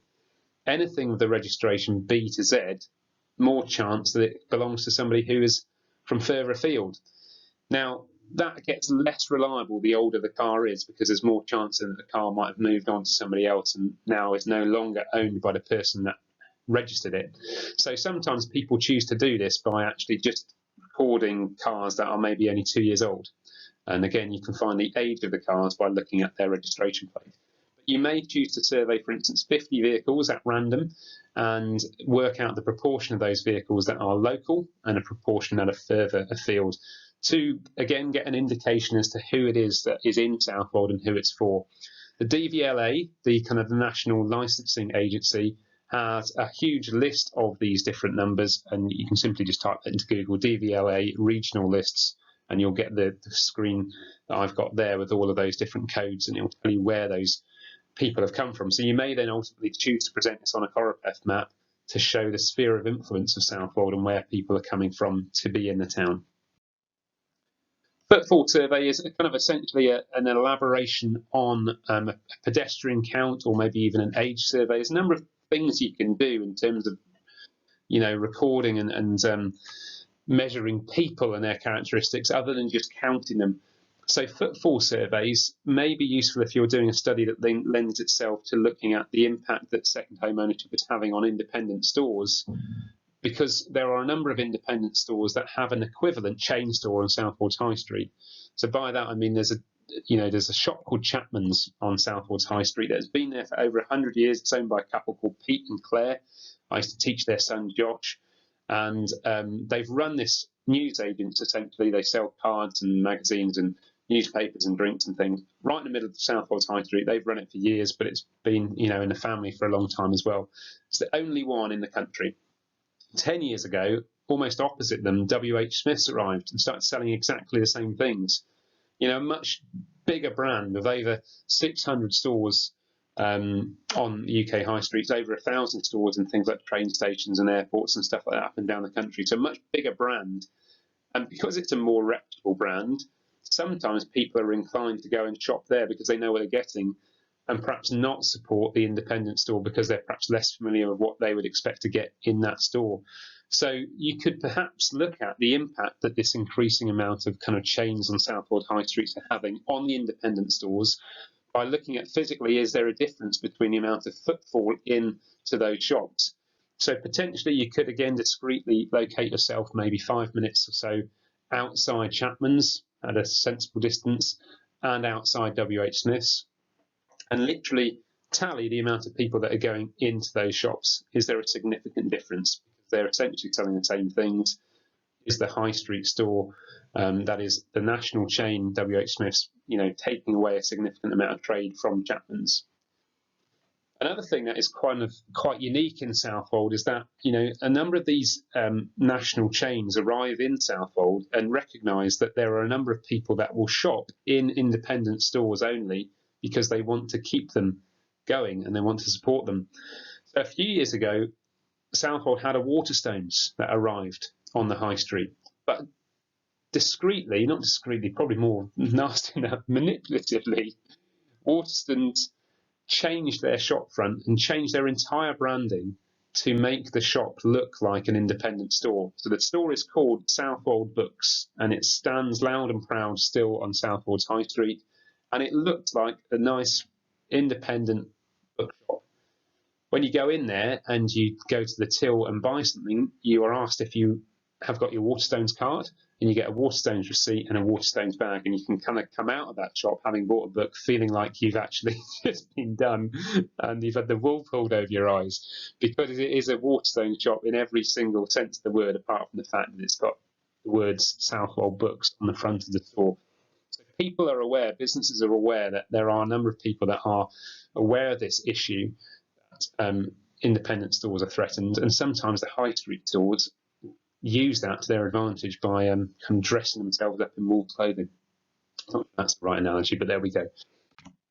Okay, a number of you may be interested in the brewery and the role that Adnams Brewery plays in Southwold. It is, as I said before, an absolutely fundamental key player in Southwold, and without Southwold, I think it would be without Adnams, Southwold would be a very different place, and I think both of them really need each other, but you wonder whether actually Southwold needs Adnams more than Adnams needs Southwold. The brewery has been in the heart of the town for over 100 years.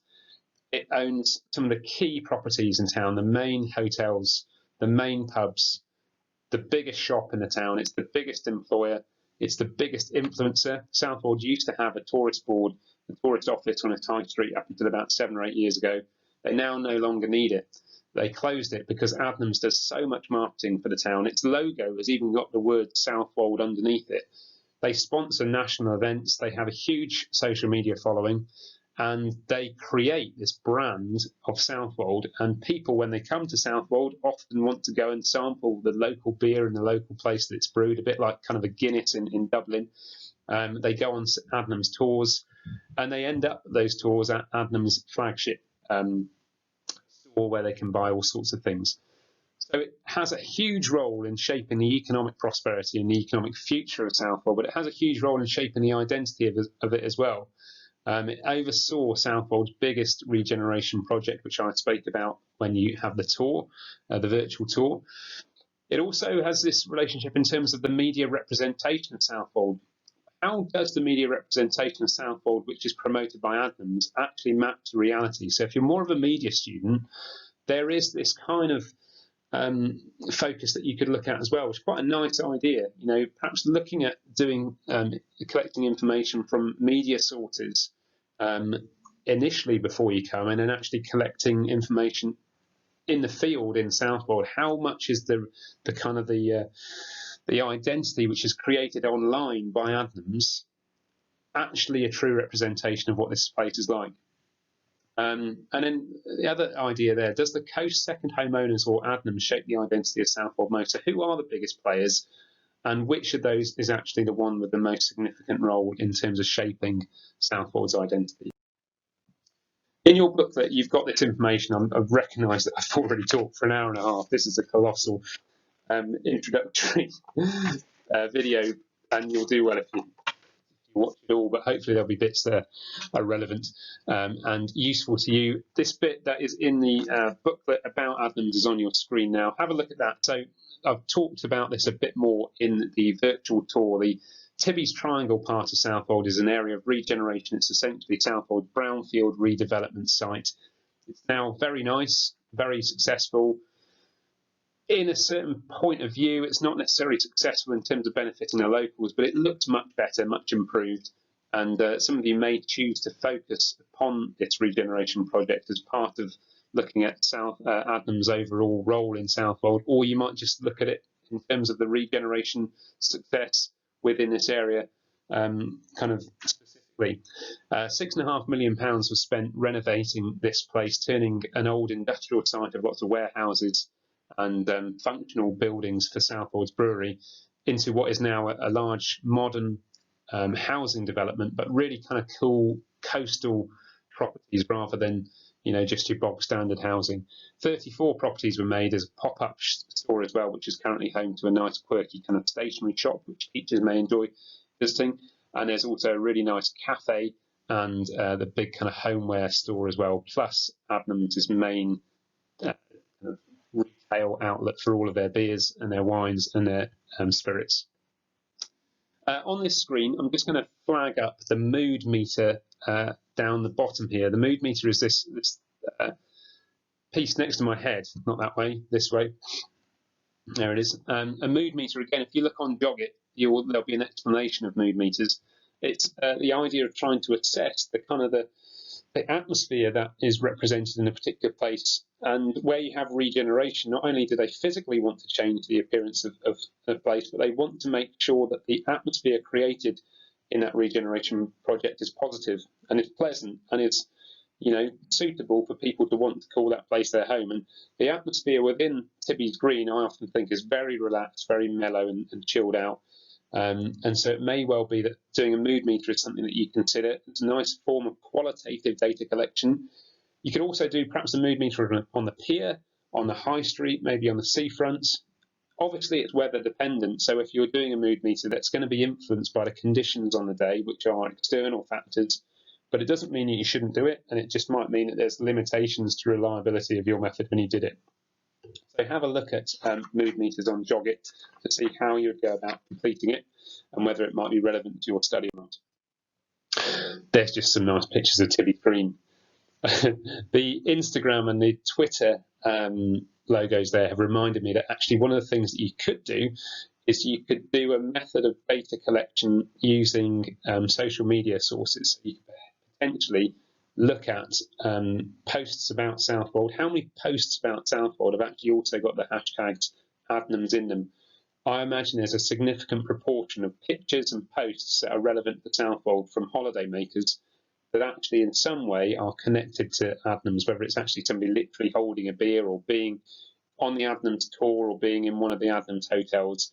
I reckon there's a significant proportion of posts about Southwold that are linked to Adnams, so you might try and work that out. One of the other things that you could do is create one of these word clouds that you can see above my head there in the top right hand side of the screen. And a word cloud is where you represent the kind of descriptive words that people are saying about a place. So again, perhaps using Instagram and Twitter as your source of information, you could extract from those posts anything that is descriptive about Southwold. So any descriptive words, you could create a list of those and then put them into the website called wordart.com, and they then create these word clouds for you. You can fiddle around with the settings to make the actual cloud shape a relevant image to Southwold. So you could do the cloud kind of in the shape of a seagull, for instance, or a boat, or a pier, or a lighthouse. So have a look at that website, Word Art. Think about how you might use social media to create one of these word clouds. Again, it's a good form of qualitative data presentation. All right, so we're kind of heading towards coastal geography a little bit more. But before we get there, the pier is a kind of a mixture between coastal and human geography. It's a really, really good example of successful regeneration of the pier, and in a fairly twisted way as well. Southwold Pier is independently owned. It's one of the few piers nationally that is owned by a private family, and they've overseen the renovation of it and had unique ways in which they've done it. So some students choose to focus their studies on the pier because the pier is nice and compact, and there's lots of information on it that is applicable and suitable for fieldwork. So some students look at the success simply of Southwold's pier and the success of the regeneration of it. They look at whether the regenerated pier is an effective example of social engagement. I'll talk about that in a second. And they look perhaps either whether there are social economic characteristic differences between the pier and the high street. So is there a difference between the economic success of the buildings, the cafes on the pier? Is there less footfall in the pier in contrast to the high street? Are less people going in and out of those properties in comparison to the high street?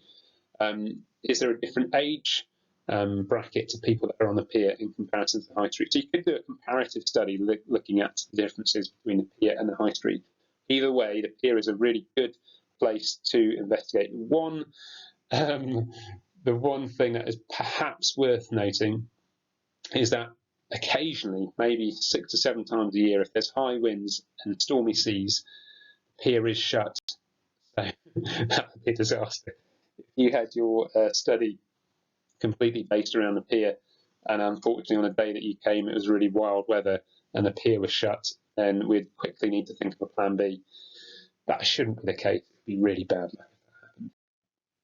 So in your booklet, you've got some information about the pier. Again, read through this. It will give you an introduction to it.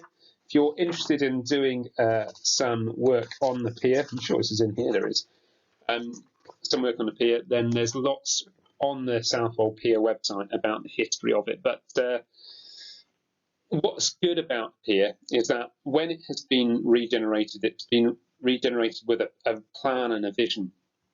And the vision for this pier was that they didn't want it just to be a classic tacky seaside pier with slot machines and ice creams and chips and stuff. It has all those things, but it's got other things too. And the vision was to actually make it a kind of a nostalgic, quintessential experience that people went there and they engaged within the pier rather than just going there for their chips and then going somewhere else. And to fund the regeneration of the pier, one of the things they've done quite uniquely and very successfully is they have used the railings that go all the way around. You can see there's a picture top right there of a group of ladies stood on the pier. Behind them is a metal fence, and that's the fence that separates you from the sea. On the top layer there are plaques that are mounted against the railings, and actually now on most of the parts of the pier there are 3 layers of plaques, and these plaques are all inscribed and all unique, and they are independently unique to the people that have paid for them. So you can pay to have one of these plaques. You have a small one, it's £300, I think. A big one is almost about £500, maybe a bit more. And these plaques are individual, sometimes memorials of people that might have died and used to come to Southwold and the pier. Sometimes they're testimonials. Sometimes schools have actually put like a year group leavers on there. There are some from businesses. There are lots of very personal messages. There's even some kind of proposals that you'll see as you go around. But one of the things that these things do is they engage you. They draw you into reading several of them, and many of them. And you see people walking around the pier heads down reading these plaques. Cleverly, though, those plaques are paid for much of the regeneration of the pier. A huge amount of money has come from these plaques being installed on the pier, and they've enabled the redevelopment to continue since the year 2000 and 1999 when the pier was reopened. It now has cafes. It's got a really cool building called the Under the Pier Show, and in the Under the Pier Show there are really alternative forms of arcade games. There's one where you can walk a dog on a treadmill, where you can, there's all sorts of things. You can shoot Osama bin Laden and something like that. So there's all sorts of random games that you can play in the Under the Pier Show. There is, some nice cafes and restaurants too. There's a wall of wavy mirrors. There is the classic kind of picture where you can put your head through that says we've been to Southwold Pier, and you can all line up and your body is represented by some kind of weird clown. There's a water clock, and the water clock on every quarter of an hour produces this kind of random show. It's the water clock has all these different kind of metal features on it, and part of the artwork of this water clock is two metal men in a bath, and every 15 minutes they stand up, they pull down their trunks that they're wearing, and then they wee on over the edge of the bath, and then these kind of roses grow up. It's very bizarre, but people of all ages love it, and they wait around in groups to watch it. You can see people waiting around in groups to watch the Punch and Judy show there. So the pier, the regeneration of it, has been geared around this idea about engagement, and I know that's one of the issues that is covered, this kind of idea of social engagement in human A-level geography. So you could look into whether, to what extent, assessing the extent to which social engagement has contributed to the effectiveness of the regeneration of Southwold Pier. So lots of people choose to look at the pier because it is a really good, unique example of it. Also, on a wider scale, there are websites that rank piers, and nationally, as I say, there's an award called the Pier of the Year, and on that website it actually kind of has a criteria for what makes a successful pier, so you could use that perhaps to drive your study in the introduction. Okay, we're getting there. So in terms of the physical geography along Southwold seafront, generally you might look at Southwold Sea and look at the picture on the page that I had before, where the sea looks quite benign, quite calm, and you might think, well, there can't be a huge amount of erosion going on here and a huge amount of action. And on most days, you'd probably be right, there isn't. But on some days, the sea can look like this.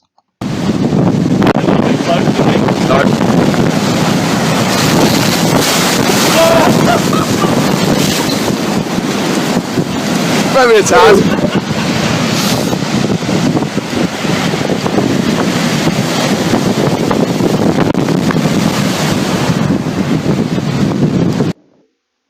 Okay, pretty dramatic.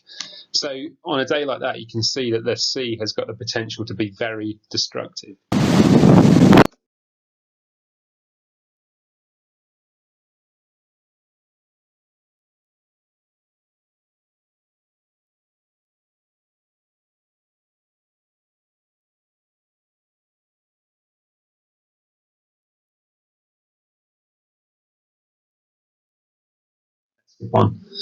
So Southwold is a place where often you turn up and 9 times out of 10 the sea looks very sleepy, very calm and pretty mellow. But we're a coastline that is vulnerable primarily because of the geology of which the town sits on. So the cliffs that Southwold stands on are made simply of sandstone and clay, and neither of those give any real resistance to coastal erosion. Historically then, the bigger storms, and we do get the occasional big northeasterly that brings big storms to Southwold. Occasionally we get storm surges as well. Those storms historically down the years have caused great damage and have caused significant amounts of erosion to happen over the space of 24 hours when you get the sea really whipped up into a frenzy.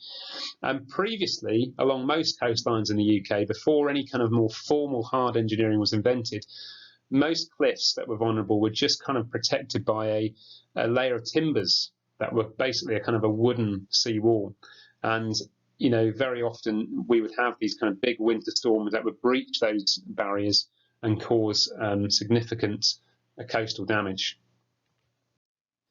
Generally then, in the UK, one of the things that happened that acted as a significant kind of mark in the sand really was the 1953 floods. You may or may not be aware of the 1953 storm surge. But in the UK, we're not affected necessarily by significant natural disasters. We're not likely to have volcanoes and tsunamis and things like that here. But the one natural disaster that we are prone to and vulnerable to, particularly along the East Coast, are these things called storm surges. The storm surges are where you have these kind of unique weather events where they normally coincide with a number of things culminating at the same time. Normally a high tide, normally a very low pressure system, and normally onshore winds as well, which all three coincide to essentially whip the sea up into a bit of a frenzy, make it bigger and more aggressive than it normally is, and give it the potential to be destructive. In 1953, Southwold had a significant storm surge event, and towards the southern end of the beach there, where you can see the dunes beyond the pier, where the groins run out, there's the dunes there are in front of a street called Ferry Road. 5 people were actually killed overnight in January in 1953 when a storm surge inundated Southwold with water and absolutely battered it. To the north of the town as well, all of the marshes were flooded out and people had to be evacuated and rescued from their houses. Up and down the east coast, over 350 people died in one single night, and across the way, kind of opposite to us in the Netherlands, hundreds of people also were killed. So storm surges, particularly this storm surge in 1953, acted as a real kind of trigger point for the government to come out of a more solid, consistent, robust way of defending the coastline. So one of the things that we now have are these things called shoreline management plans, which I'm sure you're probably familiar with.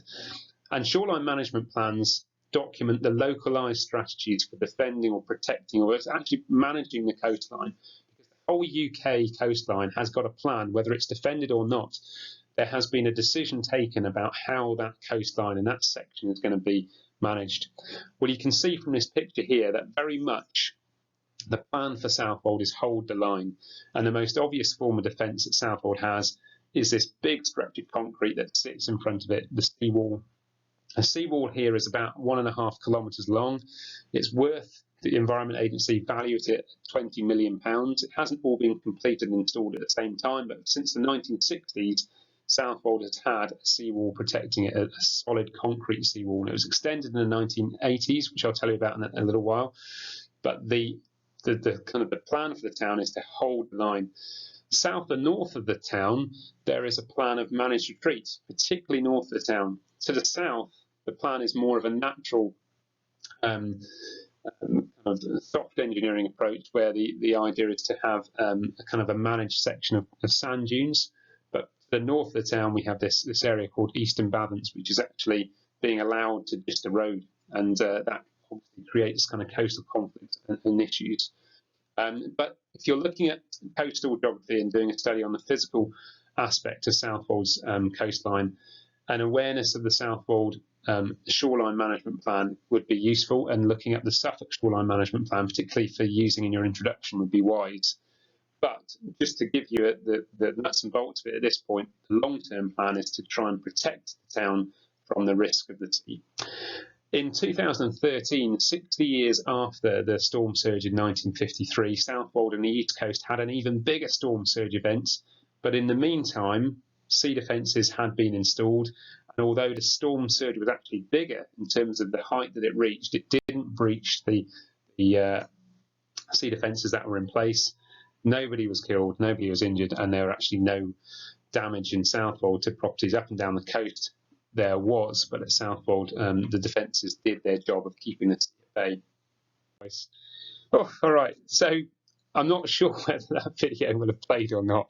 If it did play, you can just mute the song if you don't like it, and just watch the images. But what it does do is it gives you an overview of Southwold shore from the south to the north, flying over the pier. For the vast majority of you, I would suggest that the best place for you to conduct coastal fieldwork is from the area from the pier south towards the start of the seawall. That 1 kilometre stretch has got everything that you need in terms of coastal defences. And if you need to go further north from the pier, then that's fine. But particularly beyond the pier car park is a place that I'll need to accompany you with, because it does get a little bit sketchy in terms of access and health and safety. If you travel north from the pier in the pier car park, the beach eventually disappears. You can see here, despite having a nice sandy beach south of the town, to the north of the town, there's no beach at all. And at high tide, the sea comes right up to the sea wall here.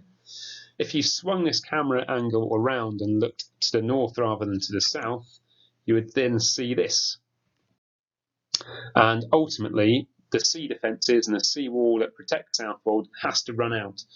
The Environment Agency and the local authorities don't have indefinite, unlimited funds just to keep investing in the seawall and extending it, and eventually had to make a decision as to where it would limit to and where it would stop. So this is the end part of Southwold seawall, and you can see we've got rock groins north of the pier here.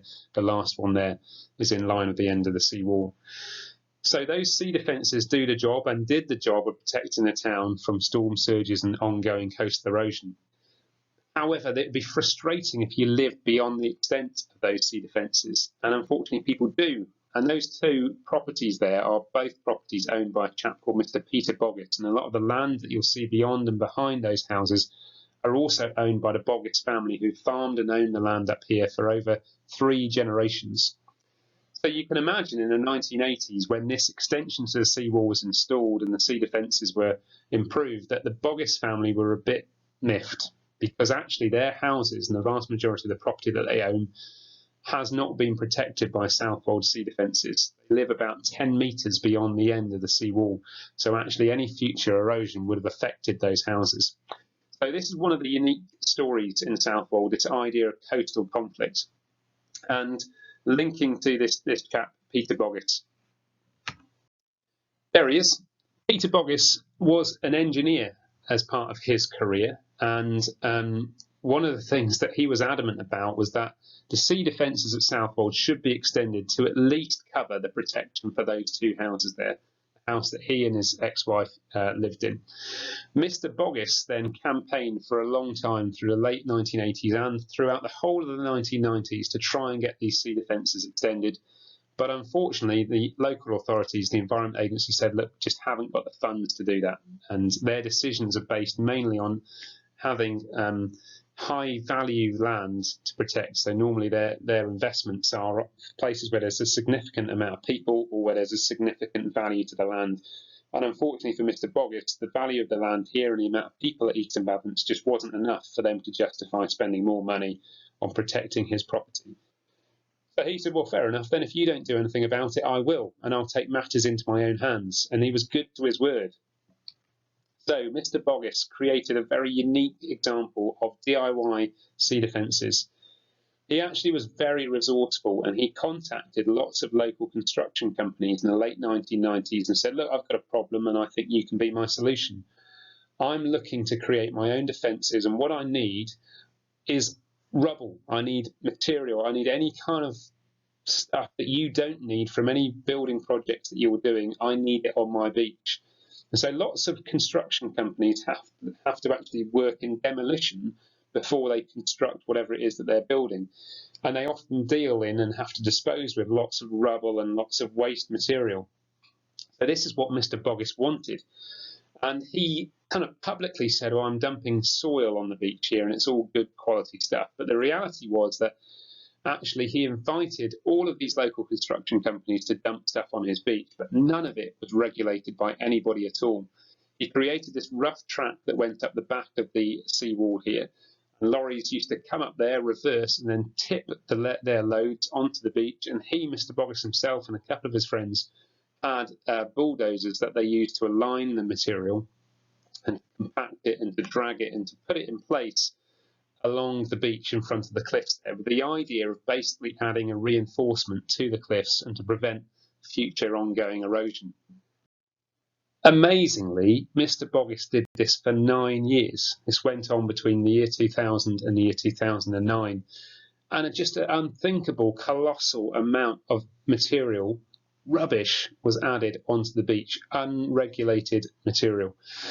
If you've ever watched the Coast programme on BBC, one of the first episodes in series 1 of Coast actually has a chap called Nicholas Crane, who walks from one of those houses across the fields to the edge of the kind of natural cliff, and then they look out over the cliff and they see this huge work site of all these lorries and bulldozers coming and going and material being dropped off and then compacted. And it's an unbelievable scene, and it's well worth kind of looking at if you think about this as one of the issues that you want to look into.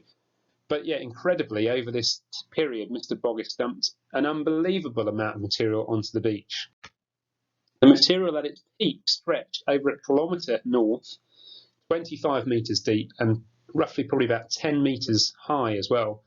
So, an unbelievable amount of material was added onto the coastline. You can imagine locally a huge amount of concern about this happening, and inevitably Mr. Boggis faced a huge amount of local opposition, and he was actually taken to court several times. Amazingly, he was able to win those court battles because legally he was able to claim that actually historically this property, this beach, was his land.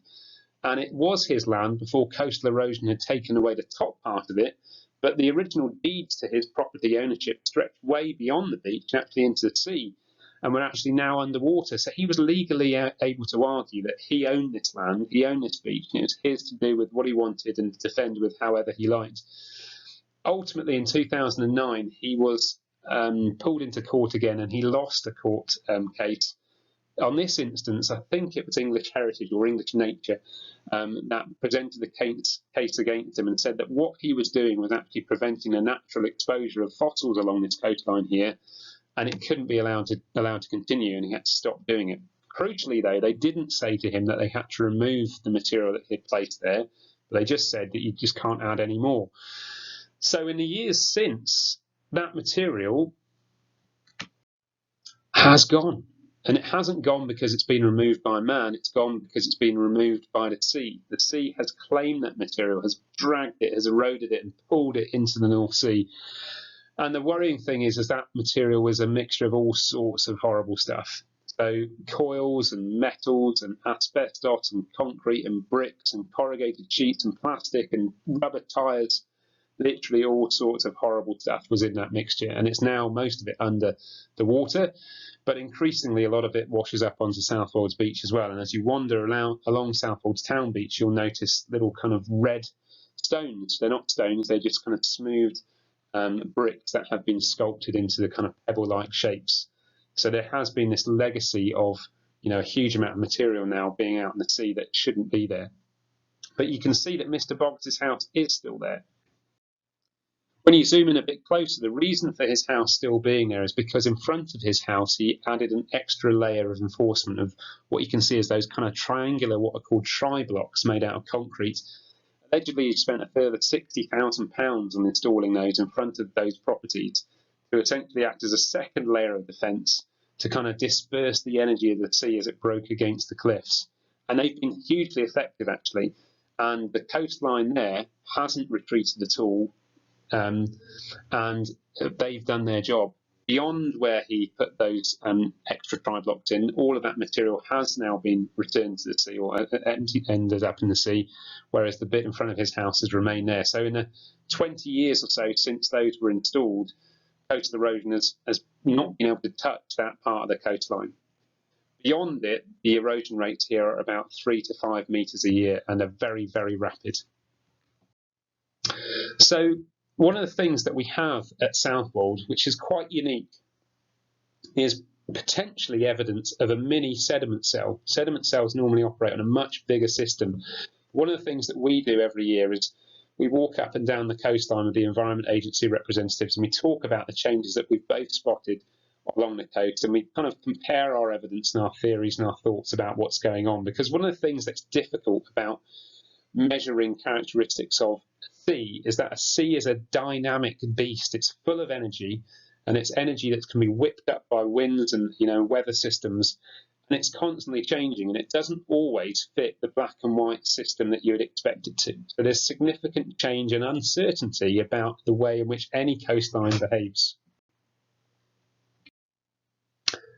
So in terms of what's happening at Southwold, this we think is our kind of best way of summarising the patterns that we observe on a seasonal basis and a long-term basis along the coastline here. North of Southwold, as you can see where that highlighted area is there on the map, there are no sea defences at Eastern Badlands, the area where Mr. Boggs' house is. So we know that this is an area where there's significant rates of rapid erosion. What happens here then is that material is easily eroded and collected by the sea. The majority of that are small fragments of sand granules, and that sand is then worked into the sea system and normally then joins this kind of north to south conveyor belt drift, which operates along the general East Anglian coast. Going north to south along the frontage of Southwold, offshore is this general drift of current which moves material towards the south.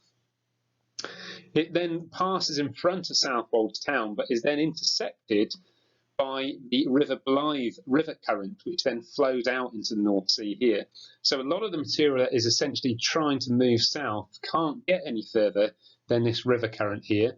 And what we end up having is an area of accumulation offshore of Southwold of kind of quite shallow and not very deep water here, because there is a significant collection of sand material that hasn't been able to shift its way past the river current. What happens then generally at Southwold is we have our weather systems approaching from the south, and we have waves and winds coming to us from the south, and that system of waves moves over the sandbanks that we have and brings ashore the material that is eroded from the north of the town.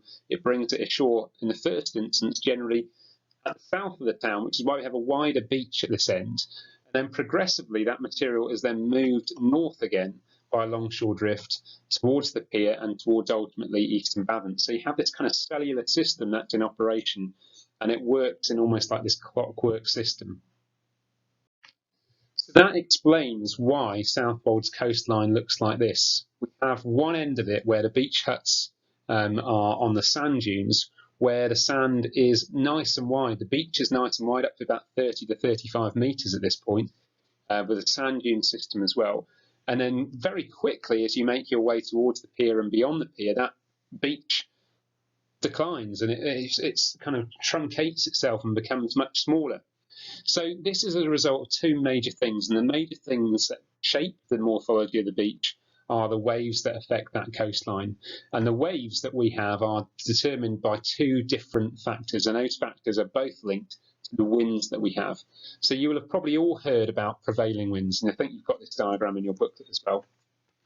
Prevailing winds refer to the most common, the most frequent, and the waves that you and the winds that you would normally see on any given day. So most days at Southwold, when you come out onto the seafront, you'll see that the waves are approaching Southwold from the south in the same way that you can kind of see from this picture, where those little blue arrows are. The waves are approaching the shore at an angle from the southerly direction. And what that slowly does is it progressively moves that sand material towards the pier and towards the groins and towards the northern part of this picture. What that will do then over time is it will build up sand on the southern side of the groins, because that sand is being trapped by the barrier that the groins are forming. So you can see that longshore drift is happening regularly by measuring the accumulation of sand against those groins. However, these prevailing winds haven't got a huge amount of energy to sculpt the broader coastline, and it's actually the dominant winds that affect the coastline here probably more dramatically. The dominant winds are winds that we get much less frequently, perhaps maybe only a handful of times a year, when we have weather systems that approach us from the north. And between the Suffolk coast and the Arctic, there is a considerable fetch. So if you have a weather system coming from that direction, the waves can actually get to be much bigger, much more powerful, like the video that you saw earlier of the waves breaking really hard against the seawall and underneath the pier. So when we have waves approaching us from a northerly direction, they are much more dominant and much more productive at creating erosion and creating more transportation and more movement along the coastline. So that happens much less frequently, but it does happen sometimes. And that then explains why we have this kind of system along Southwold shore, where we have more sand at the south, we have more erosion going on at the north. The erosion generally only happens maybe 4 or 5 times a year. But when it does happen, it's there where the material gets collected from, in the Eastern Badham area. The process of longshore drift normally operates in reverse of that, and referring back then to that sediment cell hopefully gives you a bit of a broader understanding about why the coastline here looks as it does. So if you are to conduct a study on physical geography in Southwold and coastal geography, you're going to need to be aware of the different methods of data collection that are available to you. And as I said earlier, I would suggest that one of the things that you should do is to look at Jogit and look at the suggestions that are available on Jogit for you to record your data on that app and using your phone.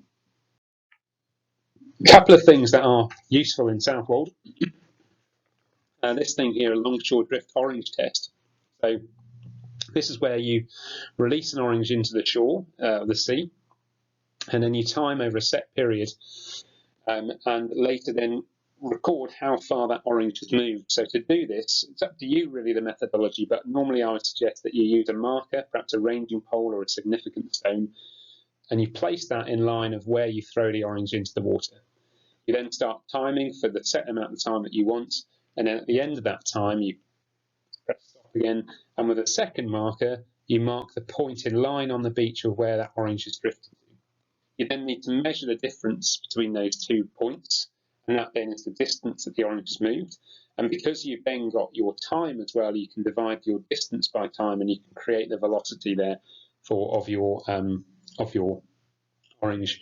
What this person has done is they've got the latitude and longitude for each time that they threw their orange into the sea, and that has meant that they've been able to produce an ArcGIS map to show how the velocity of the orange changed in the different locations that they did their longshore drift test. The colours that they've got there as well represent the north and the south flows of the orange, so most of them have gone north there. If this is something that you're interested in doing, let me know when you get to Southwold and I'll show you how you can present this material. But one of the things that you'll need to think about then is the methodology of how you're going to conduct the different bits of data collection that you're wanting to do. So again, the sampling size, the sampling frequency, the equipment that you're going to use, all of these things, the locations where you're going to do your actual fieldwork is going to be down to you.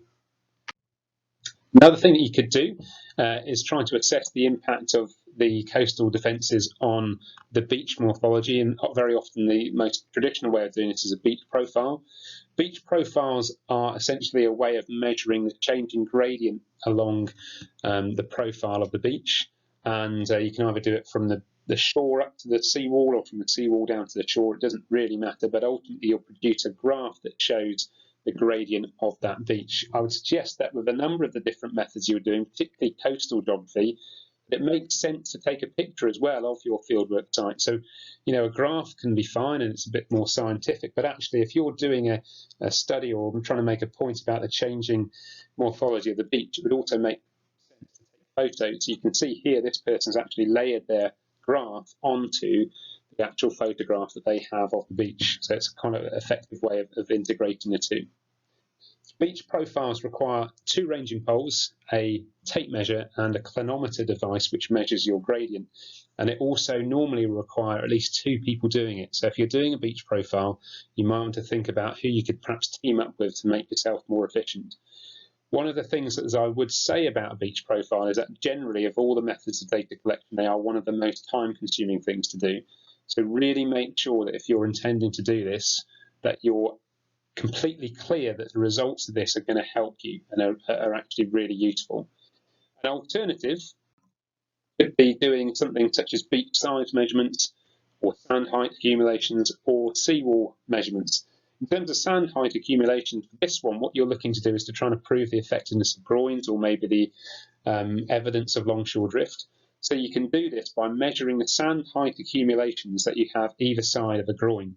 I've got a little sketch of a groin there on the bottom of the picture. What you'd need to do is then, using a tape measure, and we can give you these, is to measure the height of the sand that is accumulated against the groin. And to do this, you measure from the top of the kind of horizontal beam of the groin down to the sand level on one side, and then in exactly the same location, but on the opposite side of the groin, you then do the same. So you have a north and a south reading. You'd need to then see whether there is a difference. So if there is more sand accumulated against one side, that suggests that longshore drift then is kind of trapping the sand on that side, and suggests that the groins are being effective, and also can tell you which direction the longshore drift is operating in. However, to make your results more reliable, you'd need to make sure that you did probably more than one measurement along that groin, and then perhaps maybe 5 measurements along the course of the groin. And because we've got 7 groins in Southwold that are measurable, these wooden ones, then it might well be that you choose to measure all 7. I would say that sand height accumulation measurements are very difficult to do against the rock groins, so don't worry about doing them there. But one of the things you could do is to take a picture of those rock groins and then annotate that to show why you haven't measured the sand height accumulations here. And it will show that it's very difficult practically to do it, but also there's a hazard involved because a lot of those rock groins are covered in this mossy algae, which makes it very difficult for you to actually physically get onto them. One of the things that you can do with all of the sea defences that we have is a very simple bipolar survey Here we've got criteria that we have come up with, but you can make these customizable and bespoke to you. But essentially the job of a bipolar analysis is to compare the current state of maintenance and level of kind of quality that these sea defences have. So along the left and right hand side of these boxes, you've got a range of criteria ranging from negative on one side to positive on the other. And then in the middle, you have this kind of scale. The one that we've got here has got a minus and plus system, but you might well have a 0 to 5 or a 0 to 10 system. It's up to you. But ultimately, you use the same scoring system for each of your different methods of sea defence, and then you can compare using something like a radar graph to show which ones are in the best state or which ones are the most effective. Beach width, I mentioned just a second ago. This is a kind of a quicker alternative to a beach profile. With a beach width, you're literally measuring from the shore back to the seawall and potentially doing this systematically down the coastline. As I said, from the pier down to the end of the seawall, it's 1 kilometre, so you could naturally do this in 100-metre intervals. The beach width then will show you how much the groins are intercepting the sand as it makes its way in one direction or the other, and also show you where transportation and deposition has created a wider beach and how the characteristics of the beach change during the course of that seafront. An alternative to beach widths, or an addition to beach width, could be doing a sea wall height measurement, and for this one you can literally stand on the beach and just measure the distance from the sand up to the top of the seawall, and again perhaps do this systematically at each interval. So it might make sense to do a sea wall height measurement and a sea beach width measurement in the same location. Ultimately, both of these things you could present on a line graph like this, or a scatter graph, to show how as one of those changes, so as distance from the pier changes, whether the width of the beach changes and whether the sea wall height changes as well. Ultimately, you could, and this would be good planning, if you took 10 measurements, you would then be able to do a Spearman's rank test to show whether a correlation existed if it wasn't clear from the graph that you've presented. Finally, we're getting there. We're going to talk a little bit about the page that you have here. And the page that you have towards the back end of this booklet looks like this. And this is just us talking a little bit about sampling. So sampling is one of the things that you're going to need to consider. I'll briefly mention that, and I'll briefly mention the other things in this page here. But these are the type of things that your teacher will be able to tell you a little bit more about. In terms of sampling then, well, we have different types of sampling, but there's also different meanings to sampling. One of the things that we mean fundamentally about sampling is that fieldwork in its very nature, you're only collecting a sample and a limited amount of the overall data that is available. So when you do a study, you're only able to collect data for one day. Obviously, the best studies are studies with much more data, and if you can collect data over every single day, then that would be more reliable than one that's just collected on one day. So you are collecting a sample.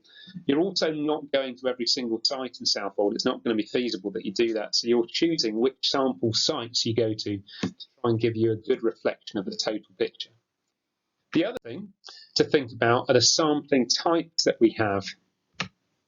So there are 3 different types of sampling, and I'm going to go through them now for you. Random sampling is where you can use something like a random number generator to completely remove bias from selecting your sampling sites, and perhaps is therefore the least biased method of sampling. For this then, if you were to take that 1 kilometre stretch of seafront along Southwold shore, a random number generator might then select 5 sites that are all towards the beginning of the seawall and the other sites that are perhaps towards the end of it. So you might end up getting an over-representation of one particular section and what's called clustering of sites, which isn't particularly useful. So for most instances, random sampling isn't all that useful, but perhaps for some of your surveys it might well be. Systematic sampling is in effect probably the best form of sampling because it is where you systematically divide up an interval like a kilometre and have 100-metre sections. However, the reality of that may be difficult to pull off. It might well be that your 800-metre mark is literally on the pier and you can't physically get to that point, or it may be that at 600 metres on the beach you've got a family that are having a picnic. And you can't simply go up to them and ask them to pack away their Scotch eggs and pork pies because you're wanting to measure the beach in that exact location. So in reality, you'd have to kind of move around them and be kind of sympathetic to their situation. And therefore, stratified sampling is often the sampling technique that most people use. This is where you try to kind of use systematic sampling to get a fair representation of the overall area, but you've got the freedom then to move your sites to sites which are going to be accessible, appropriate, safe, and better for you to use. So when you're writing up your study, you'll have a section called your methodology section, which is where you're essentially kind of writing a recipe or a kind of a step-by-step guide to each of the data collection methods that you were using. And one of the things that you'll need to do in that methodology is refer to the sampling techniques that you used and the sample sizes that you used in order yourself to get the marks for that section. Frequency, timings, and scales. What we mean by this is that there's a number of things that you'll need to consider again with your methodology. So in terms of frequency, it's going to be your decision about how many different sites you go to and how many times you might return to those individual sites. Very often teachers are asked the question, how many questionnaires do I need to do? How many streets do I need to go? How many times do I need to do this and repeat it? How long do I need to time this for? All of those questions can be answered by you. So you're the one responsible for this fieldwork. You're the one that's going to have to come up with your own itinerary and to think about where you're going to be and what you're going to do there and how long you're going to be doing it for. So how many surveys is enough? How many streets is enough for you to go to? One of the things that you can do is you can efficiently work with other people who are doing the same methods of data collection as you. There's nothing to stop you sharing the data that somebody else has gathered that's been collected in the same way in which you're doing it. So it might well be that you're doing 3 beach profiles at the southern end of the beach and you know somebody else is doing beach profiles as well. There's no point then doing that in the same location as you. Why not send them off to the north, you to the south, and then you share your results? So think about how you can be efficient with your data collection. All of these things then, all of the scales, the data collection grids, the way in which you're measuring and collecting your data has to be your decision. So you're going to be thinking about the practicalities of the fieldwork that you do and making those decisions about the methodology yourself. Ethical impact. This one is one which you perhaps may not logically think about, but in terms of things that you can do to impress the examiners, impress the teachers that are marking your study, ethical impact is something that's worth considering and there are marks available for. The fieldwork that you complete should not have a negative impact on anybody in terms of a member of public or any animal or any aspect of the environment. So what you're doing in terms of your fieldwork should have no footprint, it should have no negative impact. So you shouldn't make people feel intimidated by completing questionnaires, you shouldn't inconvenience people by taking too much of their time, you shouldn't prevent a business from making sales by kind of doing something to the detriment of that business by standing outside and counting aloud and stuff like that. You shouldn't be throwing things into the sea that's going to have a negative legacy on the sea. You should be doing things that are going to have a minimal impact as possible. Now, you'll be doing these things anyhow naturally, because that's just how people operate. You're not going to do a beach width measurement through somebody's picnic or over somebody's sunbathing towel on the beach. You're going to naturally move your sampling site to somewhere more appropriate and more safe. But each of these things are actually subconscious ethical considerations that you're taking. So for any of those things, whether it's using an orange instead of a plastic bottle to do your drift test measurements, or whether it's doing questionnaires online rather than actually going up to people and making them perhaps feel a little bit uncomfortable in this current climate that we're in, all of those things are considering the ethics of your data collection. So make a note of any of those things, because those are things, again, if you can flag them in your methodology, will jump out at the examiners and they'll say, yes, good, they've considered the ethical impact of their study and they can get credit for that. Finally, risks and external factors. For this one then, it's not essential that you complete a risk assessment. Again, like a hypothesis, it's not something that the exam boards are insisting upon, but it does show good practice, it shows good planning, and it shows a good awareness that you are thinking about what you're doing in advance of you completing your fieldwork. So the logical place for a risk assessment to slot into would potentially be your methodology. And essentially you could have a streamlined, slimmed down version of a risk assessment that just covers the key things that a risk assessment is designed to do.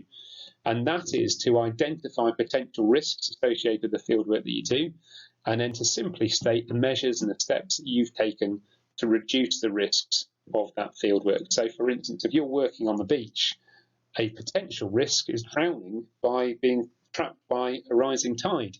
So to reduce that risk, you have been aware of the tides on the day, and you've restricted your fieldwork to sites that are not going to be affected by a rising tide and are working on much wider sections of the beach. Here at Eastern Balance on the screen here, this is a section that does get cut off by rising tides, and that's why I've said here that this is an area that you would not be able to go to unattended. And also you've got things like the algae and the moss that you can see on the tri-blocks there. They're a hazard. So slipping on slippery steps, crossing a road, anything like that can be hazards, and you then would be expected to highlight those and highlight how you've reduced those risks. A risk assessment is basically common sense. It doesn't have to be massively elaborate, but again, it shows good practice and good planning, and I would suggest that for most of you, it would probably be worth throwing one of those in there.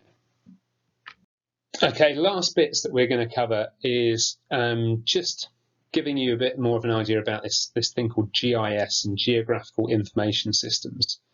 So traditionally, fieldwork has had a long association with clipboards and booklets, and amazingly, even in the year 2020, we have students up and down the country that are using clipboards and paper booklets to gather their data, where in their pocket they have these devices that are so powerful, so useful, and actually much more practical to use in fieldwork. So one of the things that we are real kind of champions of is using technology in geography and using technology within fieldwork opportunities as well.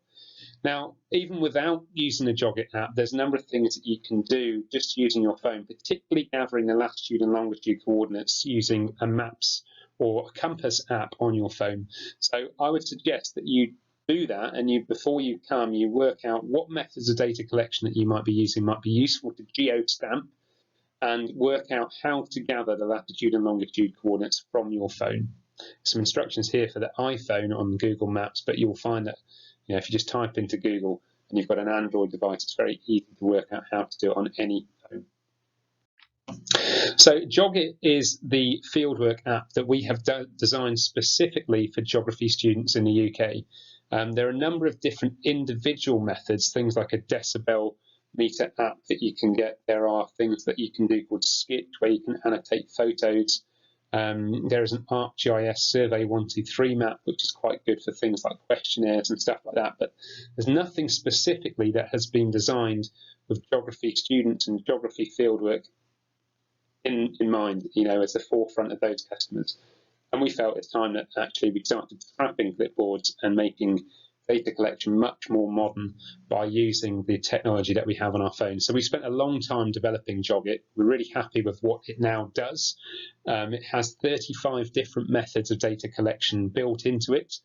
And you can trial all of these first by clicking on Try Jogit and getting familiar with these methods. You can click on the little eye on the screens that you can see there for each of those individual methods, which gives you a bit more information about how you can conduct that fieldwork and how you can present it as well, some suggestions as how you can present it.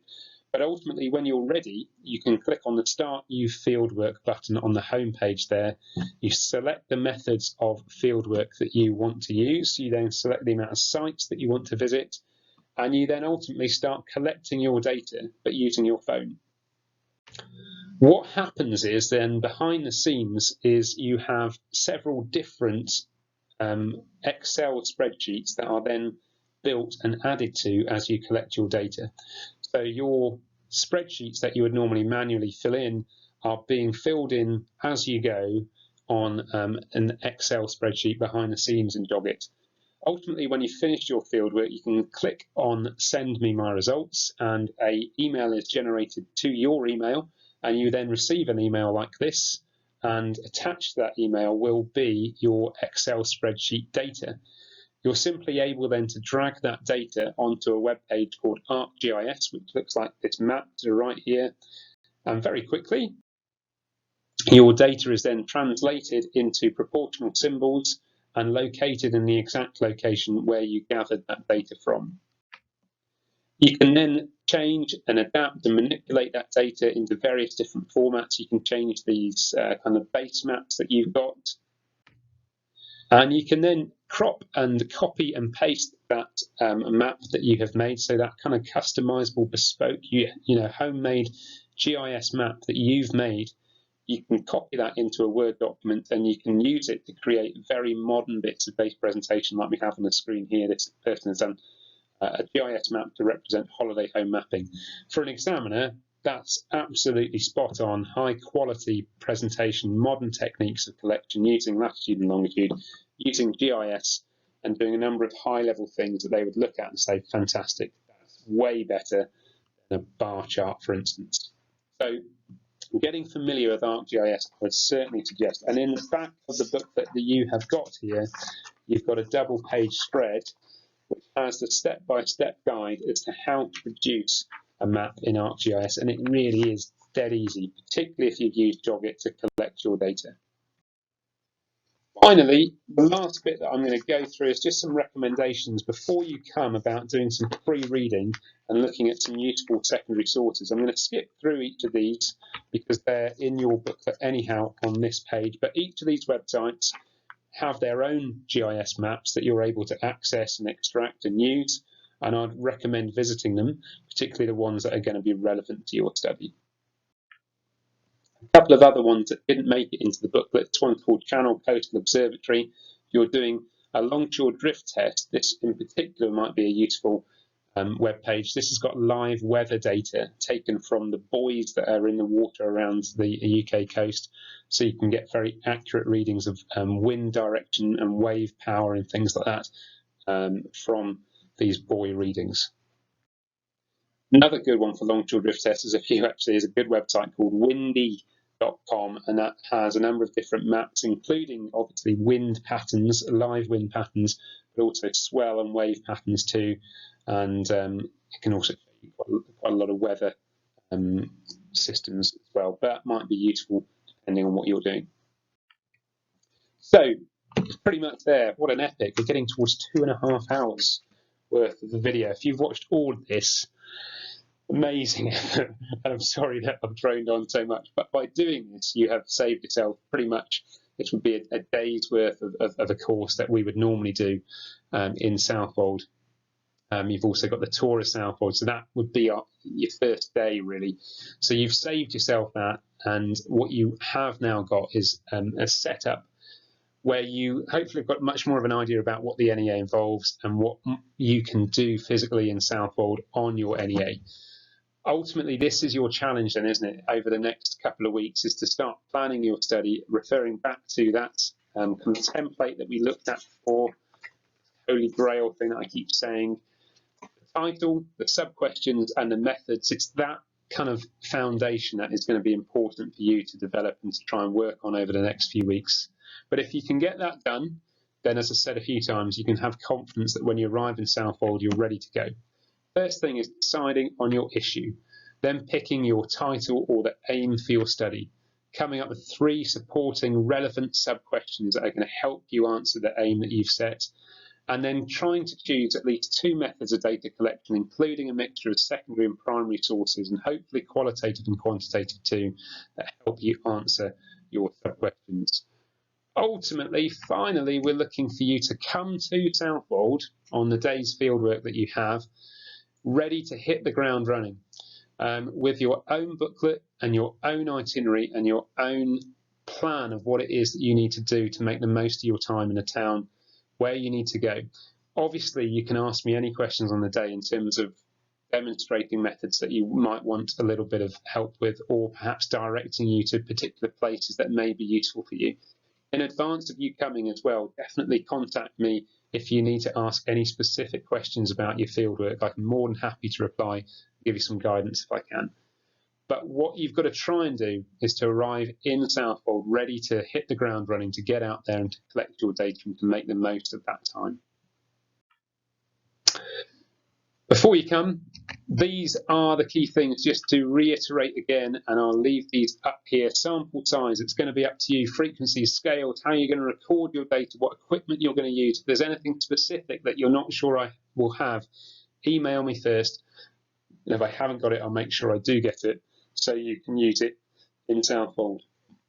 Ultimately, with your day of data collection, these are the 3 words that you're trying to have in your mind the whole time. Is the data collection that I'm completing meaning that I'm creating accurate results? Am I getting accurate results? How am I ensuring accuracy? How could I perhaps make this method of data collection a little bit more accurate? And if that's not possible, maybe do I still need to make a note of it so I can talk about a limitation later? How can I enhance the reliability of the data that I'm collecting? What steps could I take? Extensions could I do to potentially make my data more reliable?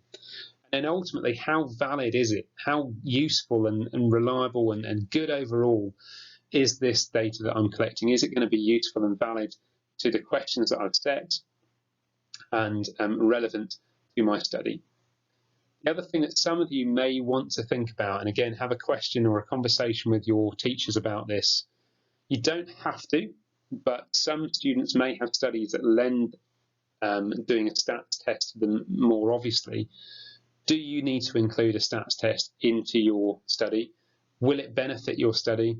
And if so, how is that going to impact upon your data collection? Are you going to need to therefore get more data of a particular type and maybe a comparative data to something that you're expecting to do? To think about whether you think a stats test is likely to benefit your study or not. It's not an essential thing, but it may well be that you want to use one.